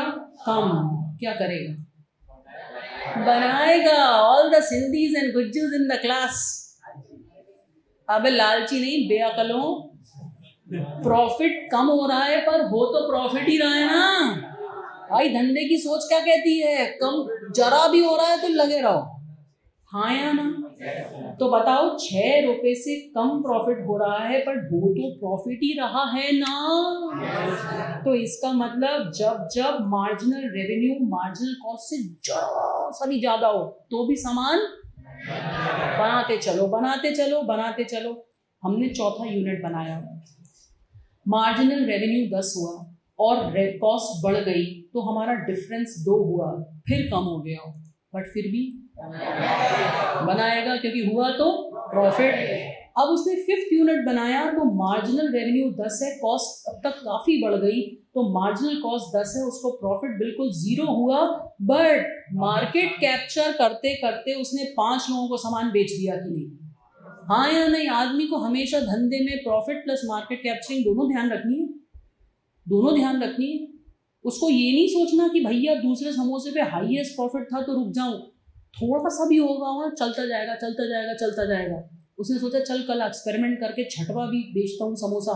6वां समोसा बेचा, 10 रुपए का बना और 12 रुपए कॉस्ट। अब बॉस ये गलत हो रहा है, तो बताओ ये उसने देखा तो कल से वो 6 बनाएगा क्या? तो अगर मार्जिनल रेवेन्यू मार्जिनल कॉस्ट से कम हो जाए तो आउटपुट विल बी डिक्रीज्ड, और अगर मार्जिनल रेवेन्यू इक्वल भी चल रहा है मार्जिनल कॉस्ट के तो वही उसका हाईएस्ट प्रॉफिट पॉइंट है, क्योंकि क्यूमुलेटिवली देखो उसने 1, 2, 3, 4 और 5वां समोसा मिला के इतना प्रॉफिट कमा लिया। अगर वो यहीं रुक जाता तो 2 ही कस्टमर को सेटिस्फाई करता और 8 ही रुपए प्रॉफिट कमाता। उसने बढ़ता गया जब तक 0 पे नहीं आ गया, बढ़ता गया। तो this is the producer equilibrium level, यहां तक तो आना ही चाहिए। बोलो हाँ या ना? तो अपने दिल में एक बात कर लो कि लाइफ में अगर कभी तुम स्टार्टअप खोलो या धंधा करो तो मार्जिनल रेवेन्यू और मार्जिनल कॉस्ट जब तक इक्वल हो तब तक बढ़ाते रहो, बढ़ाते रहो, बढ़ाते रहो, उस लेवल तक प्रोड्यूस करते रहो। जैसे ही मार्जिनल कॉस्ट रेवेन्यू से बढ़ जाए, ये लास्ट वाली कि ये मार्जिनल कॉस्ट है और ये मार्जिनल रेवेन्यू है, अब कॉस्ट ज़्यादा हो गई है तो यहाँ पे रिड्यूस कर लो आउटपुट। तो एग्जाम में अगर आउटपुट से रिलेटेड डिसीजन आएंगे और ये पूछेंगे कि बढ़ाएं कि घटाएं, तो आपको एकदम स्पष्ट होना चाहिए। ये देखिए, मार्जिनल रेवेन्यू अगर मार्जिनल कॉस्ट से ज़्यादा है, आंख बंद करके आउटपुट बढ़ाओ। मार्जिनल रेवेन्यू अगर इक्वल है तो आप कहाँ पहुँच गए? Producer equilibrium level. यहाँ ना आप बढ़ाना चाहते हो, यहाँ ना आप कम करना चाहते हो, आप इसी पॉइंट पे इतने यूनिट रोज बनाना चाहते हो। और मार्जिनल रेवेन्यू जब कम हो जाए मार्जिनल कॉस्ट से, तो समझदारी कहती है कि आउटपुट रिड्यूस कर लो। तो आउटपुट से रिलेटेड डिसीजन आए तो MRMC अप्रोच चाहिए, और प्रॉफिटेबिलिटी से रिलेटेड चाहिए तो ARAC चाहिए, और हाईएस्ट प्रॉफिट मैक्सिमाइजेशन चाहिए तो वापस MR=MC is the highest stage. आपको ये पता होना चाहिए कि आप कौन सी चीज यूज करके आंसर देना है। आउटपुट के डिसीजन MRMC से निकलेंगे, ARAC से नहीं। Abnormal profit, super normal profit, break even point, वो सब किससे निकलेगा? ARAC approach. और profit maximizing level, producer equilibrium level is simply MR=MC। तो इस अप्रोच में चाहे आप परफेक्ट कंपटीशन में हो, चाहे आप इम्परफेक्ट कंपटीशन में, producer is in equilibrium when two conditions are satisfied. First condition is MR=MC and second condition is after equilibrium MC cuts MR। मेरे को बोलने दो, पहला line MC cuts MR from below, उसका लॉजिक क्या है अभी आई विल टेल यू। या after equilibrium MC is greater than MR, या after equilibrium MC has a positive slope. तीनों बातों का एक ही मतलब। पहली रूल क्या है? MR=MC। दूसरा रूल ये है कि MC curve cuts MR curve from below. ये होना कंडीशन जरूरी है ग्राफ पे। क्यों? व्हाई? ये भी मैं आपको बता दूं। स्क्रीन पे देखिए, आपको दिखाई दे रहा है this is MR। Perfect competition में MR ऐसे ही होता है बॉस। आपको दिख रहा है दिस इज MC कब ऐसे ही होता है बॉस? बताइए यहाँ MR और MC इक्वेट हो गए कि नहीं? फर्स्ट कंडीशन पूरी हो गई कि नहीं? हो गई कि नहीं? हो गई कि नहीं? मगर हम अगर यहीं रुक जाते तो हम बेवकूफ़ हैं, क्योंकि हम थोड़ा आगे बढ़ते तो देखिए कॉस्ट हो गई है कम और रेवेन्यू है उससे ज़्यादा। तो ये तो हमारा पूरा प्रॉफिट है जो हमने छोड़ दिया मूर्खता में। तो बताओ हमको ये बनाना चाहिए था कि नहीं? बट बनाते बनाते बनाते हम यहाँ आ गए, फिर से MR=MC हो गया। अब इस पॉइंट पर फर्स्ट कंडीशन तो मीट हो गई, सेकंड कंडीशन कहती है MC curve should cut MR curve from below, और वो नीचे से ही आ रहा है क्योंकि इसके आगे बढ़े तो MC कर्व ऊपर हो गया, कॉस्ट बढ़ गई और रेवेन्यू नीचे छूट गया। तो Q2 आउटपुट लेवल के बाद गए तो ये सारा जोन क्या है? लॉस। तो आपकी अकलमंदी ये कहती है कि आपको कहाँ रुक जाना चाहिए? Q2। यहाँ दोनों कंडीशंस पूरी हो रही हैं। Condition number 1 MR=MC, condition number 2 यहाँ पे MC नीचे से आ रहा है और ऊपर जा रहा है। नीचे से आना जरूरी क्यों है? क्योंकि मालूम है कि इसके बाद कॉस्ट बढ़ जाएगी। परफेक्ट कंपटीशन और इम्परफेक्ट दोनों में सेम है, प्रोड्यूसर इक्विलिब्रियम, दिमाग लगाने की जरूरत नहीं। So what are the two conditions? MR=MC and MC curve cuts MR curve from below. Perfect competition के अलावा ओलिगोपॉली और उसमें भी ऐसा ही है, तीनों में ऐसा ही है। ये MC तो आपका फिक्स है और MR ये फ्लैट है और ये स्टीप है। Conditions are same. What are the two conditions? MR=MC and MC curve cuts MR curve from below. तीनों में यही है। Very very important long run equilibrium, 2 question इसमें से आना तय है। Very very important class of tomorrow. Please tell me other market forms. Okay, duopoly किसको कहेंगे? जिसमें 2 मेन सेलर है उसे क्या कहेंगे? डुओपॉली। मोनोप्सनी ना, मोनोप्सनी सनी का मतलब होता है पॉली का मतलब होता है सेलर और सनी का मतलब होता है बायर। तो जहाँ सिंगल बायर हो, जैसे कि कोई इंटीरियर में कोई फैक्ट्री हो और उसी से वही लेबर को हायर करती है, तो उसको बोलेंगे मोनोप्सनी। ओके, इसको ध्यान रखना। देन ओलिगोप्सनी जहाँ पर फ्यू वायर्स हैं, तो उसके अंदर आप देख सकते हैं, मैंने एग्जांपल दिया था, बेस्ट प्राइस हो गए या ये बड़े बड़े जो बायर्स हैं ये लोग ही बस खरीदते हैं। उसके बाद बायलैटरल मोनोपोली, दोनों तरफ सिंगल सिंगल है। बाय मतलब दोनों तरफ, दोनों तरफ एक खरीदार है एक बेचने वाला है, जैसे कि इसरो की सेवाओं को लेने वाली सिर्फ भारत की सरकार है। तो बस ये दोनों single buyer single seller, bilateral monopoly, bilateral monopoly. Perfect competition के फर्स्ट 3 पॉइंट्स को अपन प्योर कंपटीशन बोलते हैं। इसमें कोई सेलिंग कॉस्ट नहीं है, इसमें कोई ट्रांसपोर्ट कॉस्ट नहीं है, इसमें कोई एडवर्टाइजमेंट की कॉस्ट नहीं है, फ्री एंट्री फ्री एग्जिट है, ये सब पे क्वेश्चन आता है। और इसका जो डिमांड कर्व है वो हॉरिजॉन्टल रहता है, and AR is equal to MR, price taker firm इसको कहते हैं। और between demand and supply of industry firm नहीं, demand and supply of industry वो इक्विलिब्रियम सेट होता है। और एक बार वो सेट होता है तो लंबे अरसे तक सेम रहता है। और आपको ये ध्यान रखना पड़ेगा कि अगर इस तरह का क्वेश्चन आता है, AR curve is negative slope, मतलब आपने दिमाग लगा लिया it is downward sloping for a price taker firm. Price taker का मतलब परफेक्ट कंपटीशन फर्म, तो आप समझ जाओ कि आंसर रॉन्ग है। क्योंकि उसका कारण ये है कि AR curve parallel to X axis होता है इन प्राइस टेकिंग फर्म। तो ऐसा इसका इनडायरेक्ट क्वेश्चन आता है, ये आपको क्लियर है। इसमें ये मार्केट मात्र एक कल्पना है, रियल लाइफ में ये फाउंड नहीं होता, भले ही ये अपने आप में बहुत फायदे का मार्केट है फॉर द कंज्यूमर। उसके बाद आपने जो मोनोपोलिस्टिक कंपटीशन पढ़ा, मोनोपोलिस्टिक कंपटीशन की खास बात कि elasticity of the demand curve is high, क्योंकि कॉम्पिटिटर्स तो काफी रहते हैं, but it is downward sloping and MR falls at double the rate. ये मेन इसके पॉइंट्स हैं। प्रोडक्ट डिफरेंशिएशन इसका मेन फीचर है, that's why high advertising cost.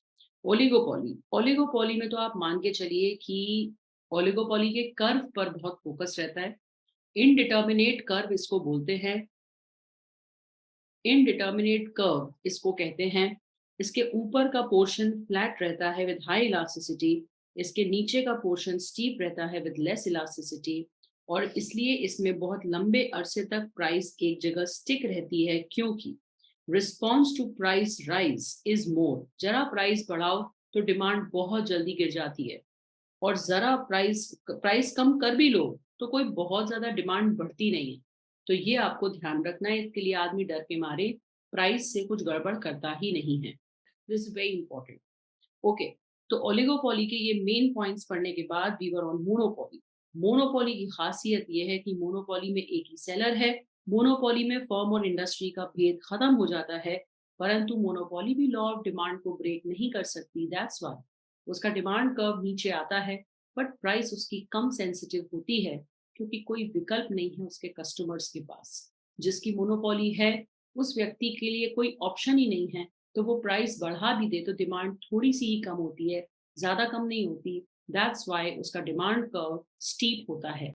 Point number 11, monopoly जो होता है, please keep noting the points importantly. Monopoly जो होता है वो अपनी प्राइस भी मन से सेट करता है, आउटपुट भी मन से सेट करता है। इसका मतलब कब कितना बेचना है ये उसकी चॉइस है, उसको कब कितना बेचना है, कब कितना मार्केट में रोक लेना है, ये उसकी चॉइस है।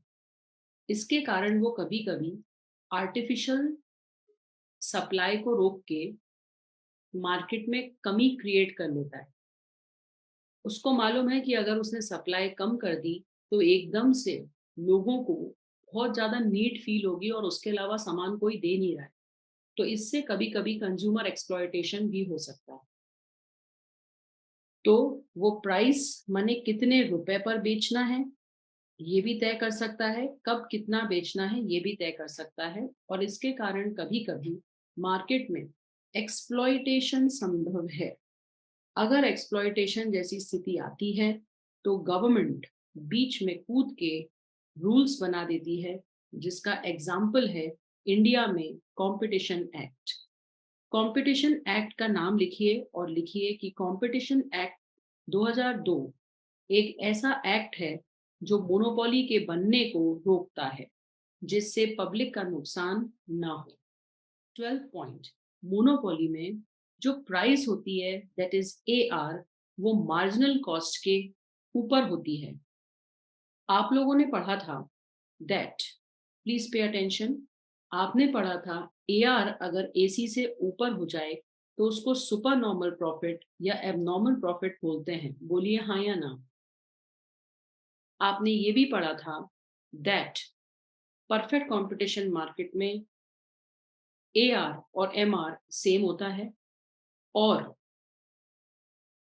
जब मैं अब यहाँ कॉस्ट चैप्टर का एक टॉपिक पढ़ा रही हूँ, उससे लिंक कर रही हूँ इस बात को कि आपने पढ़ा था कि AC कर्व जो होता है उसके मिनिमम पॉइंट पर MC कर्व उसको कट करके जाता है। बोलिए हाँ या ना, ये आपने पढ़ा है कि नहीं।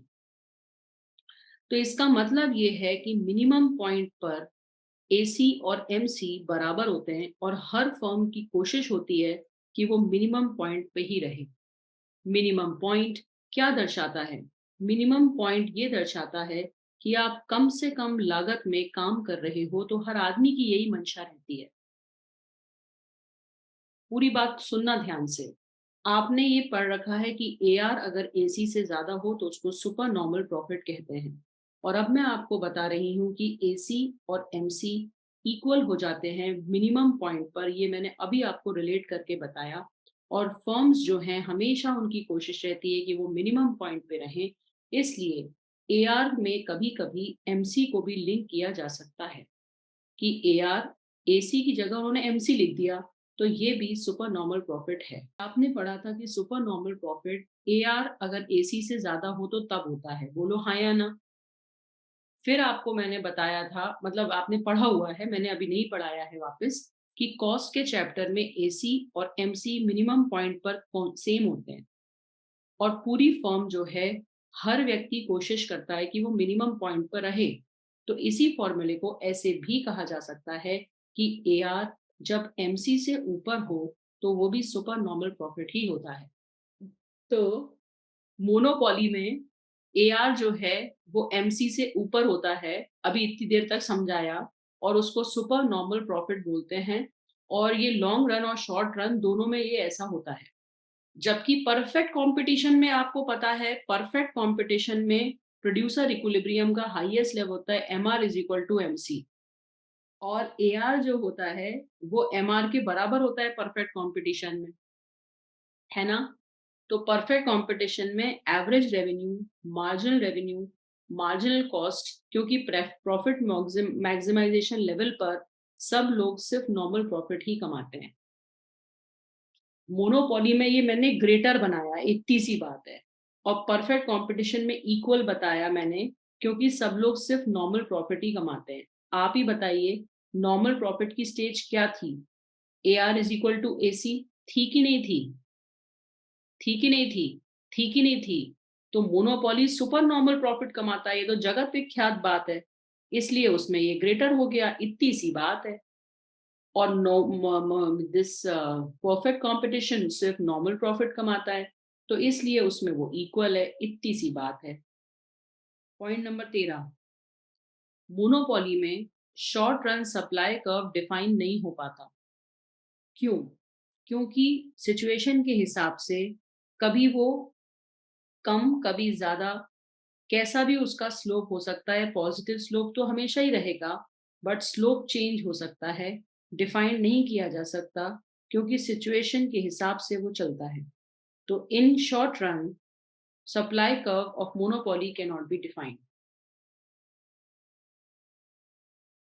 लॉजिक से दिखता है कि उसको सिचुएशन के हिसाब से चेंज करना पड़ सकता है मोनोपोलिस्ट को, कि कब सामान को रोक ले, जिसको होल्डिंग कहते हैं, और कब सामान को मार्केट में पहुंचा दे, ये उसके ऊपर निर्भर करता है। तो short run supply curve can not be defined, इस लाइन को याद रखें। 14 नंबर का point, monopoly super normal profit क्यों क्यों क्यों कमाता है? क्योंकि एंट्री एग्जिट नए लोगों की बंद रहती है लॉन्ग रन में, तो वो अकेला राजा रहता है।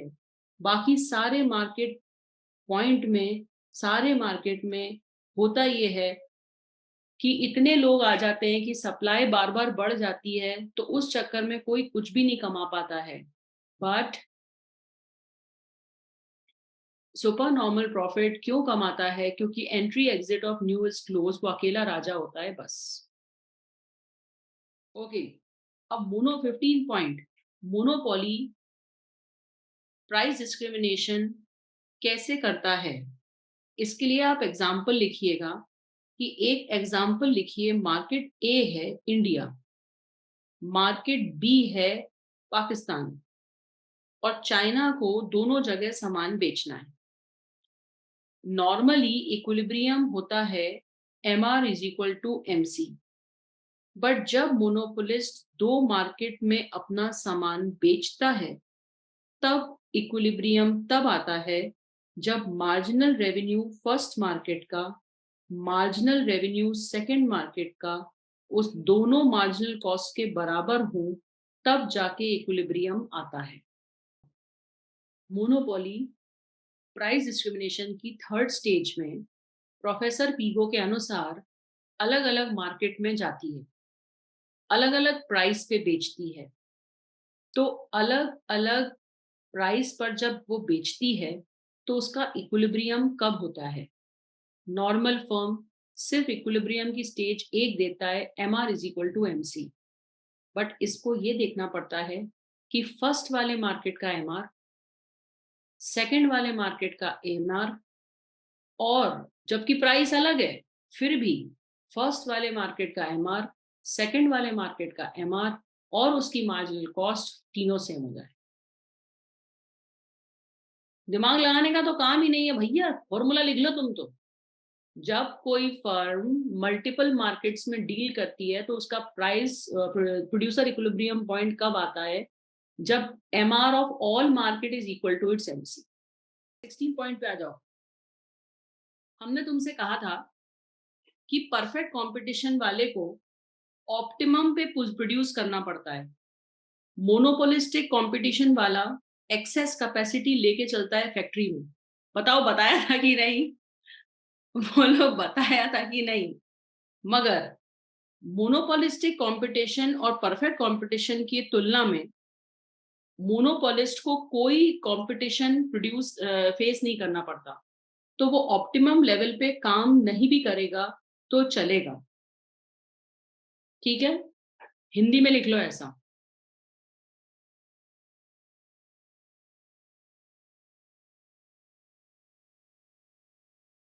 In the absence of competition, monopolists need not produce at optimum level.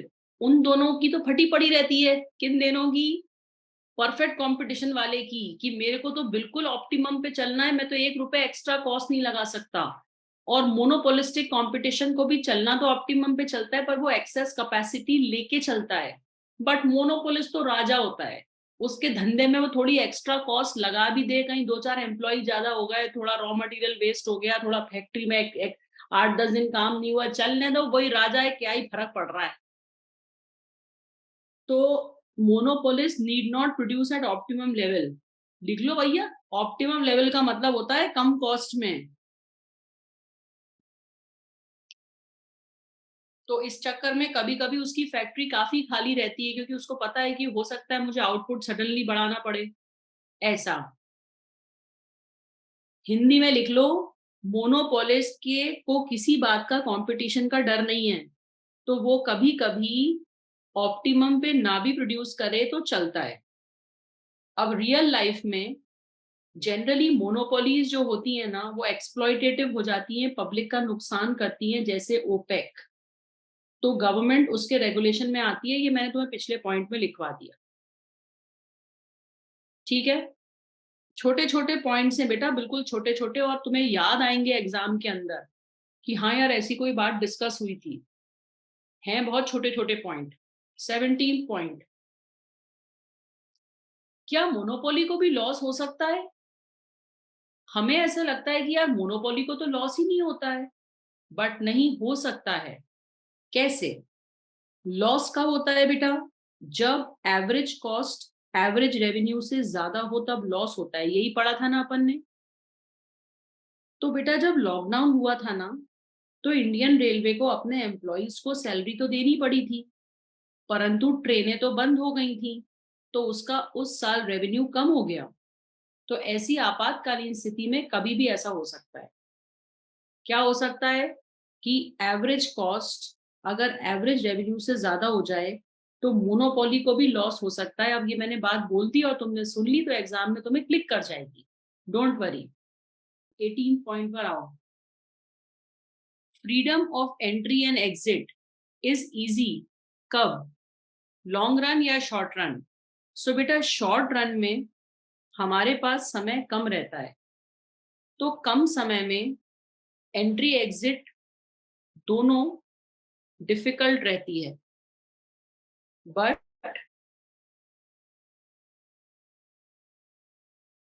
Long run में हमारे पास अधिक समय रहता है, तो अधिक समय के कारण एंट्री एंड एग्जिट इजी होती है।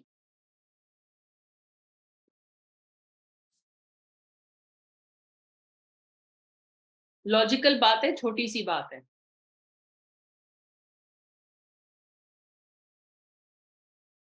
शॉर्ट रन में freedom of entry and exit, हाँ जी, हाँ Farhan, freedom of entry exit is easy in the long run and it is difficult, not very easy in the short run.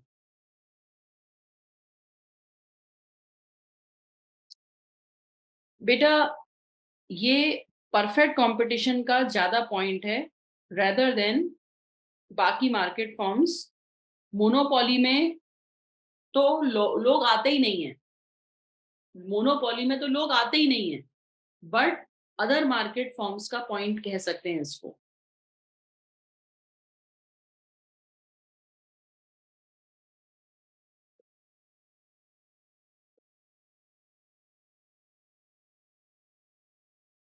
अरे comparison पूछना है यार, comparison comparison कि long versus short में किसमें क्या रहती है स्थिति।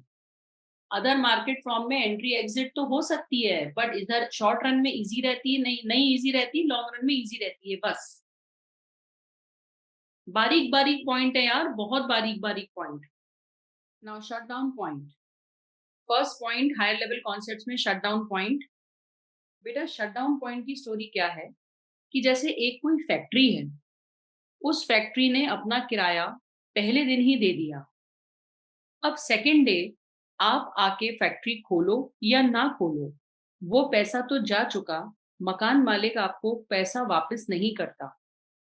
इसलिए इसको इकोनॉमिक्स में कहते हैं संक कॉस्ट, डूबी हुई लागत, जो वापस नहीं आ सकती। तो इकोनॉमिक्स में संक कॉस्ट या डूबी हुई लागत उसको कहते हैं जिसका अब वापस लाना टेक्निकली संभव नहीं है। तो जब वो संभव ही नहीं है तो उसको सोच के बिजनेस के निर्णय नहीं लिए जाते। तो बिजनेस के निर्णय वेरिएबल कॉस्ट को ही देख के लिए जाते हैं। जैसे हमें लॉस हो रहा था, मगर हमने वेजेस के रूप में और रॉ मटेरियल के रूप में टोटल वेरिएबल कॉस्ट सोचा, चलो खर्च करके देखते हैं कुछ सामान बिकेगा क्या। तो 10,000 रुपए का सामान बिका, मतलब 10,000 रुपए की वेरिएबल कॉस्ट लगी। शाम को जब हमने उस सामान को देखा कि बिका कितना, तो अरे ये तो 8 ही हजार रुपए का बिका, तो 2,000 रुपए तो लॉस हो गया। तो अब तो हमको बिजनेस बंद ही कर देना चाहिए।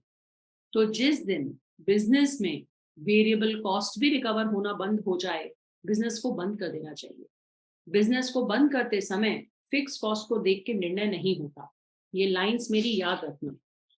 बिजनेस को जब बंद करने का डिसीजन लेना हो तो फिक्स कॉस्ट को देखकर निर्णय नहीं होता, क्योंकि वो तो डूबी हुई लागत होती है, संक कॉस्ट होती है।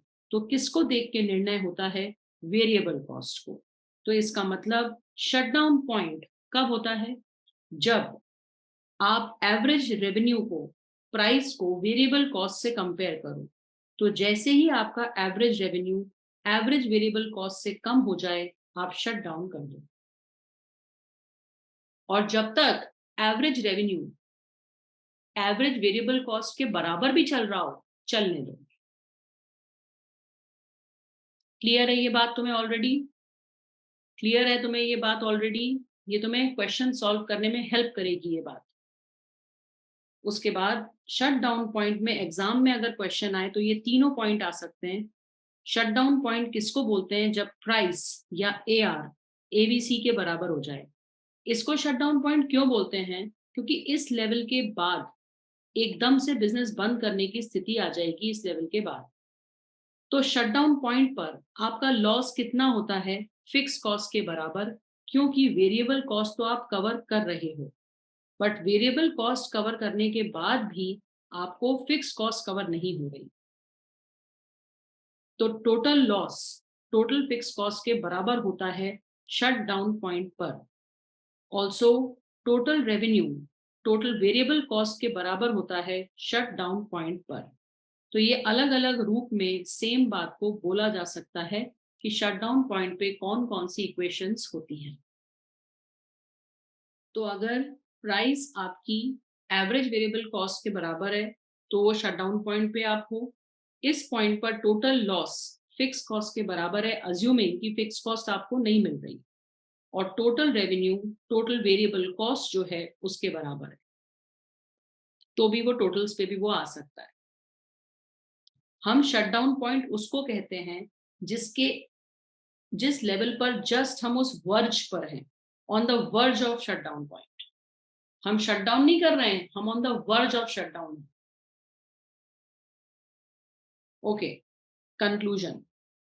एग्जाम में अगर आया एवरेज रेवेन्यू 10 है, एग्जाम में आया एवरेज रेवेन्यू 10 है और एवरेज वेरिएबल कॉस्ट 8 है, इसका मतलब वेरिएबल कॉस्ट तो मिल रही है, चलने दो बिजनेस। सेकेंड, एवरेज रेवेन्यू 10 है, एवरेज वेरिएबल कॉस्ट 10 है, मिल रही है ना, चलने दो बिजनेस। अगर एवरेज रेवेन्यू 10 है, एवरेज कॉस्ट 12 है, शट डाउन कर। Next, graphs. ग्राफ भी एग्जाम में आ सकते हैं, ध्यान से सुनेंगे सब।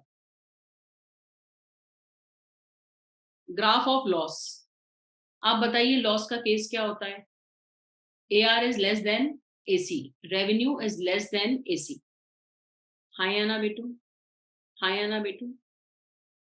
रेवेन्यू कम है और कॉस्ट ज्यादा है, cost is more, cost is more, cost is more. तो आपने क्या करा? परफेक्ट कंपटीशन में ये AR बनाया। वाई एक्सिस पर अगर रेवेन्यू आपको 8 मिल रहा है तो कॉस्ट आप थोड़ी ऊपर बना दीजिए, तो कॉस्ट का मिनिमम पॉइंट भी 10 पे है, तो ये पूरा पोर्शन लॉस। ग्राफ समझ में आया? कुछ भी नहीं है इस ग्राफ में ज्यादा। AC का कर्व ये है, इसको मैंने मिनिमम पॉइंट भी 10 पे लाया, और AR का कर्व ये है 8 पे। तो अगर कॉस्ट और रेवेन्यू में AR is more than AC तो दिस इज लॉस। ये AR है, प्राइस 8 रुपए मिल रहे हैं, ये AC है, लागत 10 रुपए मिल रहे हैं, 10 रुपए लग रहे हैं, तो लग रहे हैं 10, मिल रहे हैं 8, तो लॉस हो गया, और ये ऐसे डिपेक्ट हो रहा है ग्राफ से। अब बताओ नॉर्मल प्रॉफिट। नॉर्मल प्रॉफिट क्या पढ़ा है अपन ने boss? AR is equal to AC। AR is 10, AC is 10, तब ऐसा होगा। तो बस कुछ नहीं करना, ये AR बना दो और AC को इससे टकरा दो, तो दोनों टकरा गए, तो बस वो पॉइंट पर नॉर्मल प्रॉफिट हो गया इतने आउटपुट लेवल पर। चलो आगे बढ़ो। सुपर नॉर्मल प्रॉफिट, आपको पता है सुपर नॉर्मल प्रॉफिट में AR is more than AC, तो मतलब AC cost is less then AR, तो ये अपना AR है। अब AC को अपन थोड़ा नीचे ले आए, तो इसके मिनिमम पॉइंट पर ये 8 है, 8 रुपए लग रहे हैं, 10 रुपए में बिक रहा है, तो this portion is super normal profit. Third point, long run equilibrium. अब मैं तुम्हें लॉन्ग रन में इस चार्ट को पूरी क्लास बनाएगी ताकि मैं तुम्हें समझा दूं अच्छे से, बिल्कुल घोट के पी लेना इस स्क्रीन को। तुम लोगों ने शॉर्ट रन में पढ़ा दैट MR और MC, ये वाला पूरा ग्राफ आई थिंक पूरी क्लास को याद है कि ये MR है, ये हमारा MC कर्व है, ये टकराते यहां भी हैं, but this is not equilibrium. जब ये सेकंड वाली पॉइंट पे टकराते हैं तब प्रोड्यूसर इक्विलिब्रियम होता है। मतलब एम आर और एम सी में एम आर और एम सी जब इक्वल होते हैं and M C curve cuts M R curve from below and then goes up, that is equilibrium point. ये शॉर्ट रन की बात है। बताओ पूरी क्लास को ये बात स्पष्ट है? मुंडी हिला दो, सबको ये स्पष्ट है? वीडियो में दिख रहा है सब मुझको? ओके। ये शॉर्ट रन की बात है बेटा। शॉर्ट रन में एम आर और एम सी जब इक्वल होता है तब फॉर्म का इक्विलिब्रियम माने हाईएस्ट लेवल ऑफ प्रॉफिट उसको होता है। ये शॉर्ट रन की बात हम कर रहे हैं। अब हम आते हैं लॉन्ग रन। लॉन्ग रन में कुछ भी नहीं होता। ये लॉन्ग रन एवरेज कर्व को एल एम आर लिख देते हैं, लॉन्ग रन मार्जिनल रेवेन्यू, और मार्जिनल कॉस्ट के भी आगे लगा देते हैं लॉन्ग रन मार्जिनल कॉस्ट। तो उसमें कोई बहुत बड़ी रॉकेट साइंस नहीं है। तीन रूल तुम्हें याद रखने, तीन रूल तुम्हें याद रखने, रचना मैम के तीन रूल। इसको तुम याद करोगे ना तो तुमको क्वेश्चन पेपर में वो पॉइंट जो तुम्हें हो सकता है किसी को दिक्कत देता हो बन जाए। लॉन्ग रन में इक्विलिब्रियम कैसे होता है? एम आर और एम सी के इक्वेशन पे ही होता है, बस एल एल एल जोड़ देते हैं।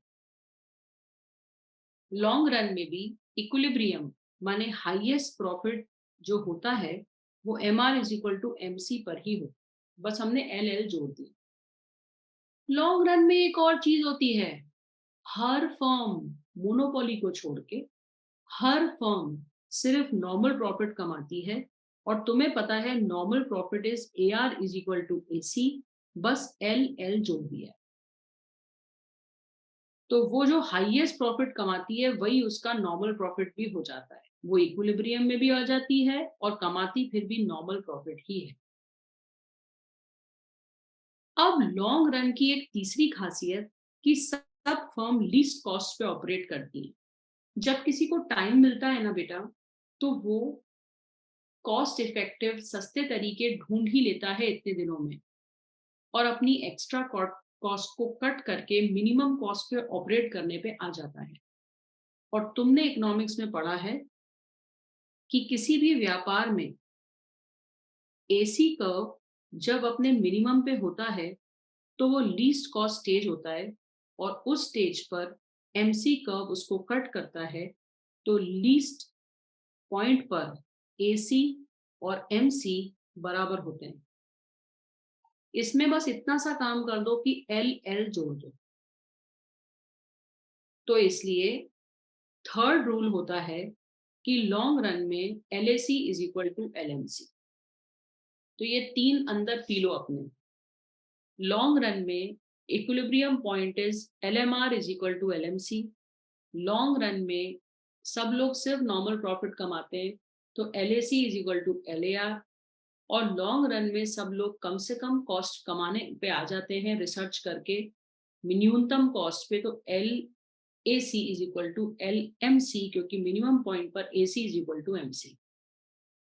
ये तीन लाइनें बिल्कुल अंदर कर लो, अंदर बिल्कुल।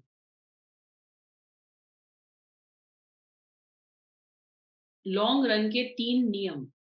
लॉन्ग रन के रचना मैम ने तुम्हें तीन नियम क्या बताए? लॉन्ग रन में इक्विलिब्रियम कब होगा? L M R is equal to L M C.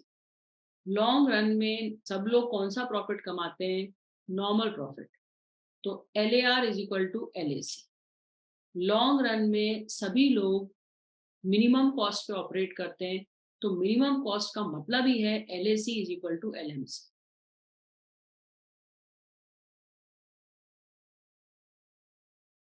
दो बार लिख लो, 10 बार लिख लो, कैसा भी लिख लो, पी लो बिल्कुल। बिल्कुल एल्कलाइन वाटर में इसे घोल के पी जाओ। कि लॉन्ग रन के तीन सिद्धांत, producer equilibrium is L M C is equal to L A C, L M C is equal to L M are.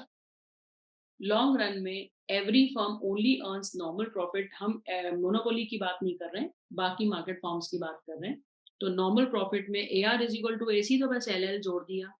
And long run में सब लोग न्यूनतम कॉस्ट पे आ जाते हैं, तो न्यूनतम कॉस्ट पर A C is equal to M C, तो एल एल जोड़ दिया। ये हो गया।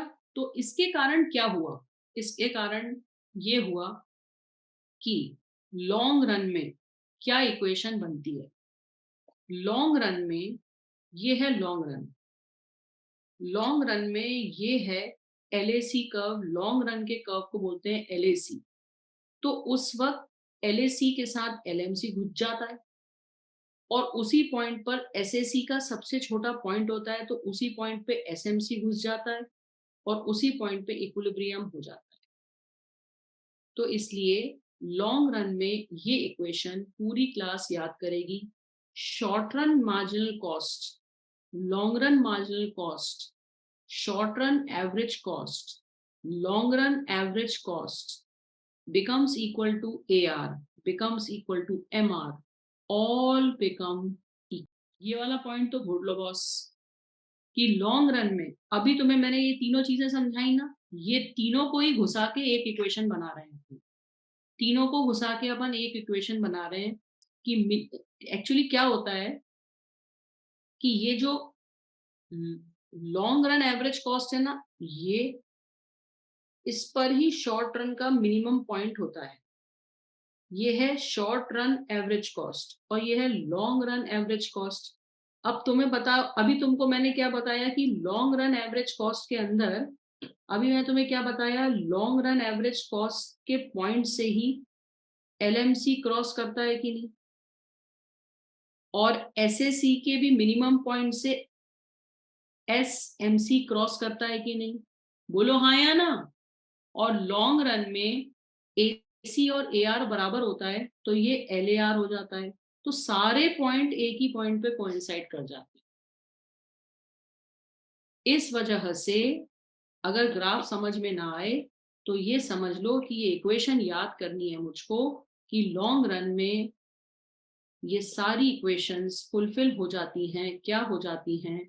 That MC is equal to short run and long run MC are equal, short run and long run AC are equal, AC becomes equal to AR and AR is equal to MR in perfect competition। आप ये वाला equation याद कर लीजिए, ठीक है। अब ये वाला पेज, लॉन्ग रन में ऑप्टिमल रिसोर्स यूटिलाइजेशन होता है। इसमें एक बात सोचो, पर मैं तुम्हें स्लाइड्स भेज दूंगी, इसे लिखो मत, सिर्फ सुन लो। परफेक्ट कंपटीशन में लॉन्ग रन में हम प्राइस इंक्रीज नहीं कर सकते, तो प्रॉफिट कमाने का एक ही तरीका है, अपनी कॉस्ट मिनिमम रखो। धंधे की बेसिक समझ है कि जब आप प्राइस को बढ़ा ही नहीं सकते तो आपके हाथ में एक ही ऑप्शन है कि मिनिमम कॉस्ट पे चलो। और मिनिमम कॉस्ट का मतलब होता है AC का मिनिमम, और मिनिमम पे AC और MC एक दूसरे को कट करते हैं, हाँ या ना, बस इसमें LL जोड़ना है। सब चीजें आपस में कोरिलेटेड हैं। अब ये सारी बातें, ये वाली स्लाइड बड़ी इंपॉर्टेंट है, एक एक लाइन ध्यान से सुनना। लॉन्ग रन में परफेक्ट कंपटीशन में मार्केट ऐसा होता है कि ऑप्टिमम एलोकेशन ऑफ रिसोर्स हो जाता है। इसका मतलब ये है कि ऑप्टिमल का मतलब है बेस्ट, लीस्ट कॉस्ट। हमको मालूम है हम प्राइस बढ़ा नहीं सकते, कॉस्ट को मिनिमम लाना ही हमारे हाथ में, तो वही कर लो भैया। Output is produced at minimum cost, बोलो दिमाग में बैठ गई बात। कंज्यूमर ऑल्सो पे द मिनिमम पॉसिबल प्राइस, ताकि बस हमारी मार्जिनल कॉस्ट ही कवर हो पाती है। कंज्यूमर भी बहुत शाना है, उसको पता है कि लॉन्ग रन में अब आप भी काफी कम कॉस्ट पे आ चुके हो साहब, हम भी आपको कम पैसे देंगे। तो कम पैसे मतलब प्राइस, मतलब AR इज मिनिमम, तो लॉन्ग रन में AR और MC बराबर हो जाते हैं। AR AC MC सब बराबर हो जाते हैं। AR AC MC सब बराबर हो जाते हैं। कंज्यूमर पे the minimum possible price which just covers the marginal cost, so MC is equal to AR। और नॉर्मल प्रॉफिट होता है तो AR is equal to AC, तो इसलिए AC is equal to AR is equal to MC। ठीक है, बस। Plants use full capacity. Long run में सबको पता होता है कि भैया शॉर्ट रन में तो गड़बड़ हो जाती है प्लानिंग, बट लॉन्ग रन में सोच समझ के आदमी काम करता है तो फुल कैपेसिटी पे वर्क करता है, and there is no wastage of resource, कोई रिसोर्स वेस्ट नहीं करता है, और MC becomes equal to AC। Firm on only normal profit, and normal profit is AC is equal to AR। Firm also वही normal profit उनका maximum profit है, तो MC is equal to MR, मतलब MC और what is the highest profit maximization stage, MR is equal to MC, और हम खुद कह रहे हैं कि लॉन्ग रन में परफेक्ट कंपटीशन का MR is equal to AR, इस चक्कर में वो सब इक्वल हो गए. In other words LAR is equal to LMR is equal to price is equal to LMC is equal to LAC. तो इस पूरी चार्ट को आप पढ़िएगा, आपको मेरी सारी बातें कोरिलेट हो जाएंगी. ये मॉड्यूल का ही एक पेज है जो मैंने उठा के आपको एक्सप्लेन किया है, इसलिए आपको इसके बाद ना तो मॉड्यूल देखने की जरूरत है ना कुछ करने की जरूरत है, आप इस पेज को अच्छे से कर लीजिए. ठोकिए ताली.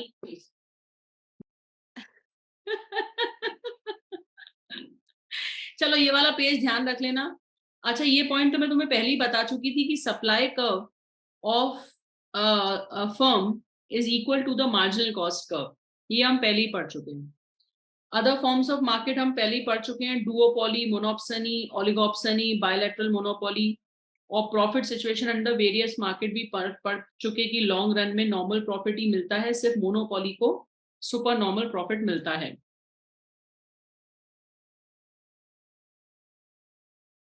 अब ये कंक्लूजन्स वाला पेज बता दो. अगर प्रॉफिटेबिलिटी लेवल्स पूछें तो AR is equal to AR greater than AC, super normal profit. AR is equal to AC, normal profit. AR is less than AC, loss. और AR और प्राइस सेम है, तो ये तुमको करते बनना चाहिए. प्रॉफिटेबिलिटी लेवल्स पूछें तो ये बताना है. आउटपुट लेवल पूछें या प्रोड्यूसर इक्विलिब्रियम लेवल पूछें, आउटपुट लेवल या प्रोड्यूसर इक्विलिब्रियम लेवल पूछें तो उसमें MR/MC में घुस जाना. अगर MR is greater than MC, output increase करो. MR is equal to MC, output को कांस्टेंट रखो, और हाईएस्ट लेवल है प्रोड्यूसर इक्विलिब्रियम लेवल, और MR अगर लेस है MC से तो डिक्रीज करिए आउटपुट. लॉन्ग रन के 3 रचना मैम के सिद्धांत, सब नॉर्मल प्रॉफिट कमाते हैं, सब मिनिमम कॉस्ट पे रहते हैं, सब प्रोड्यूसर इक्विलिब्रियम पे लेवल पे रहते हैं, तो LAR is equal to LAC is equal to LMC is equal to LMR is equal to SAC is equal to SMG is equal to ये ग्राफ, और इस ग्राफ का सबसे नीचे वाला point is the best point. तो yes my dear children, I hope you all are much more confident in this chapter after this class. That's all for today. Love you all. इसी तरह के informative videos देखने के लिए हमारे channel को subscribe करें और लेटेस्ट वीडियोस को सबसे पहले देखने के लिए बेल आइकॉन को हिट करें. साथ ही लाइक और शेयर करना ना भूलें.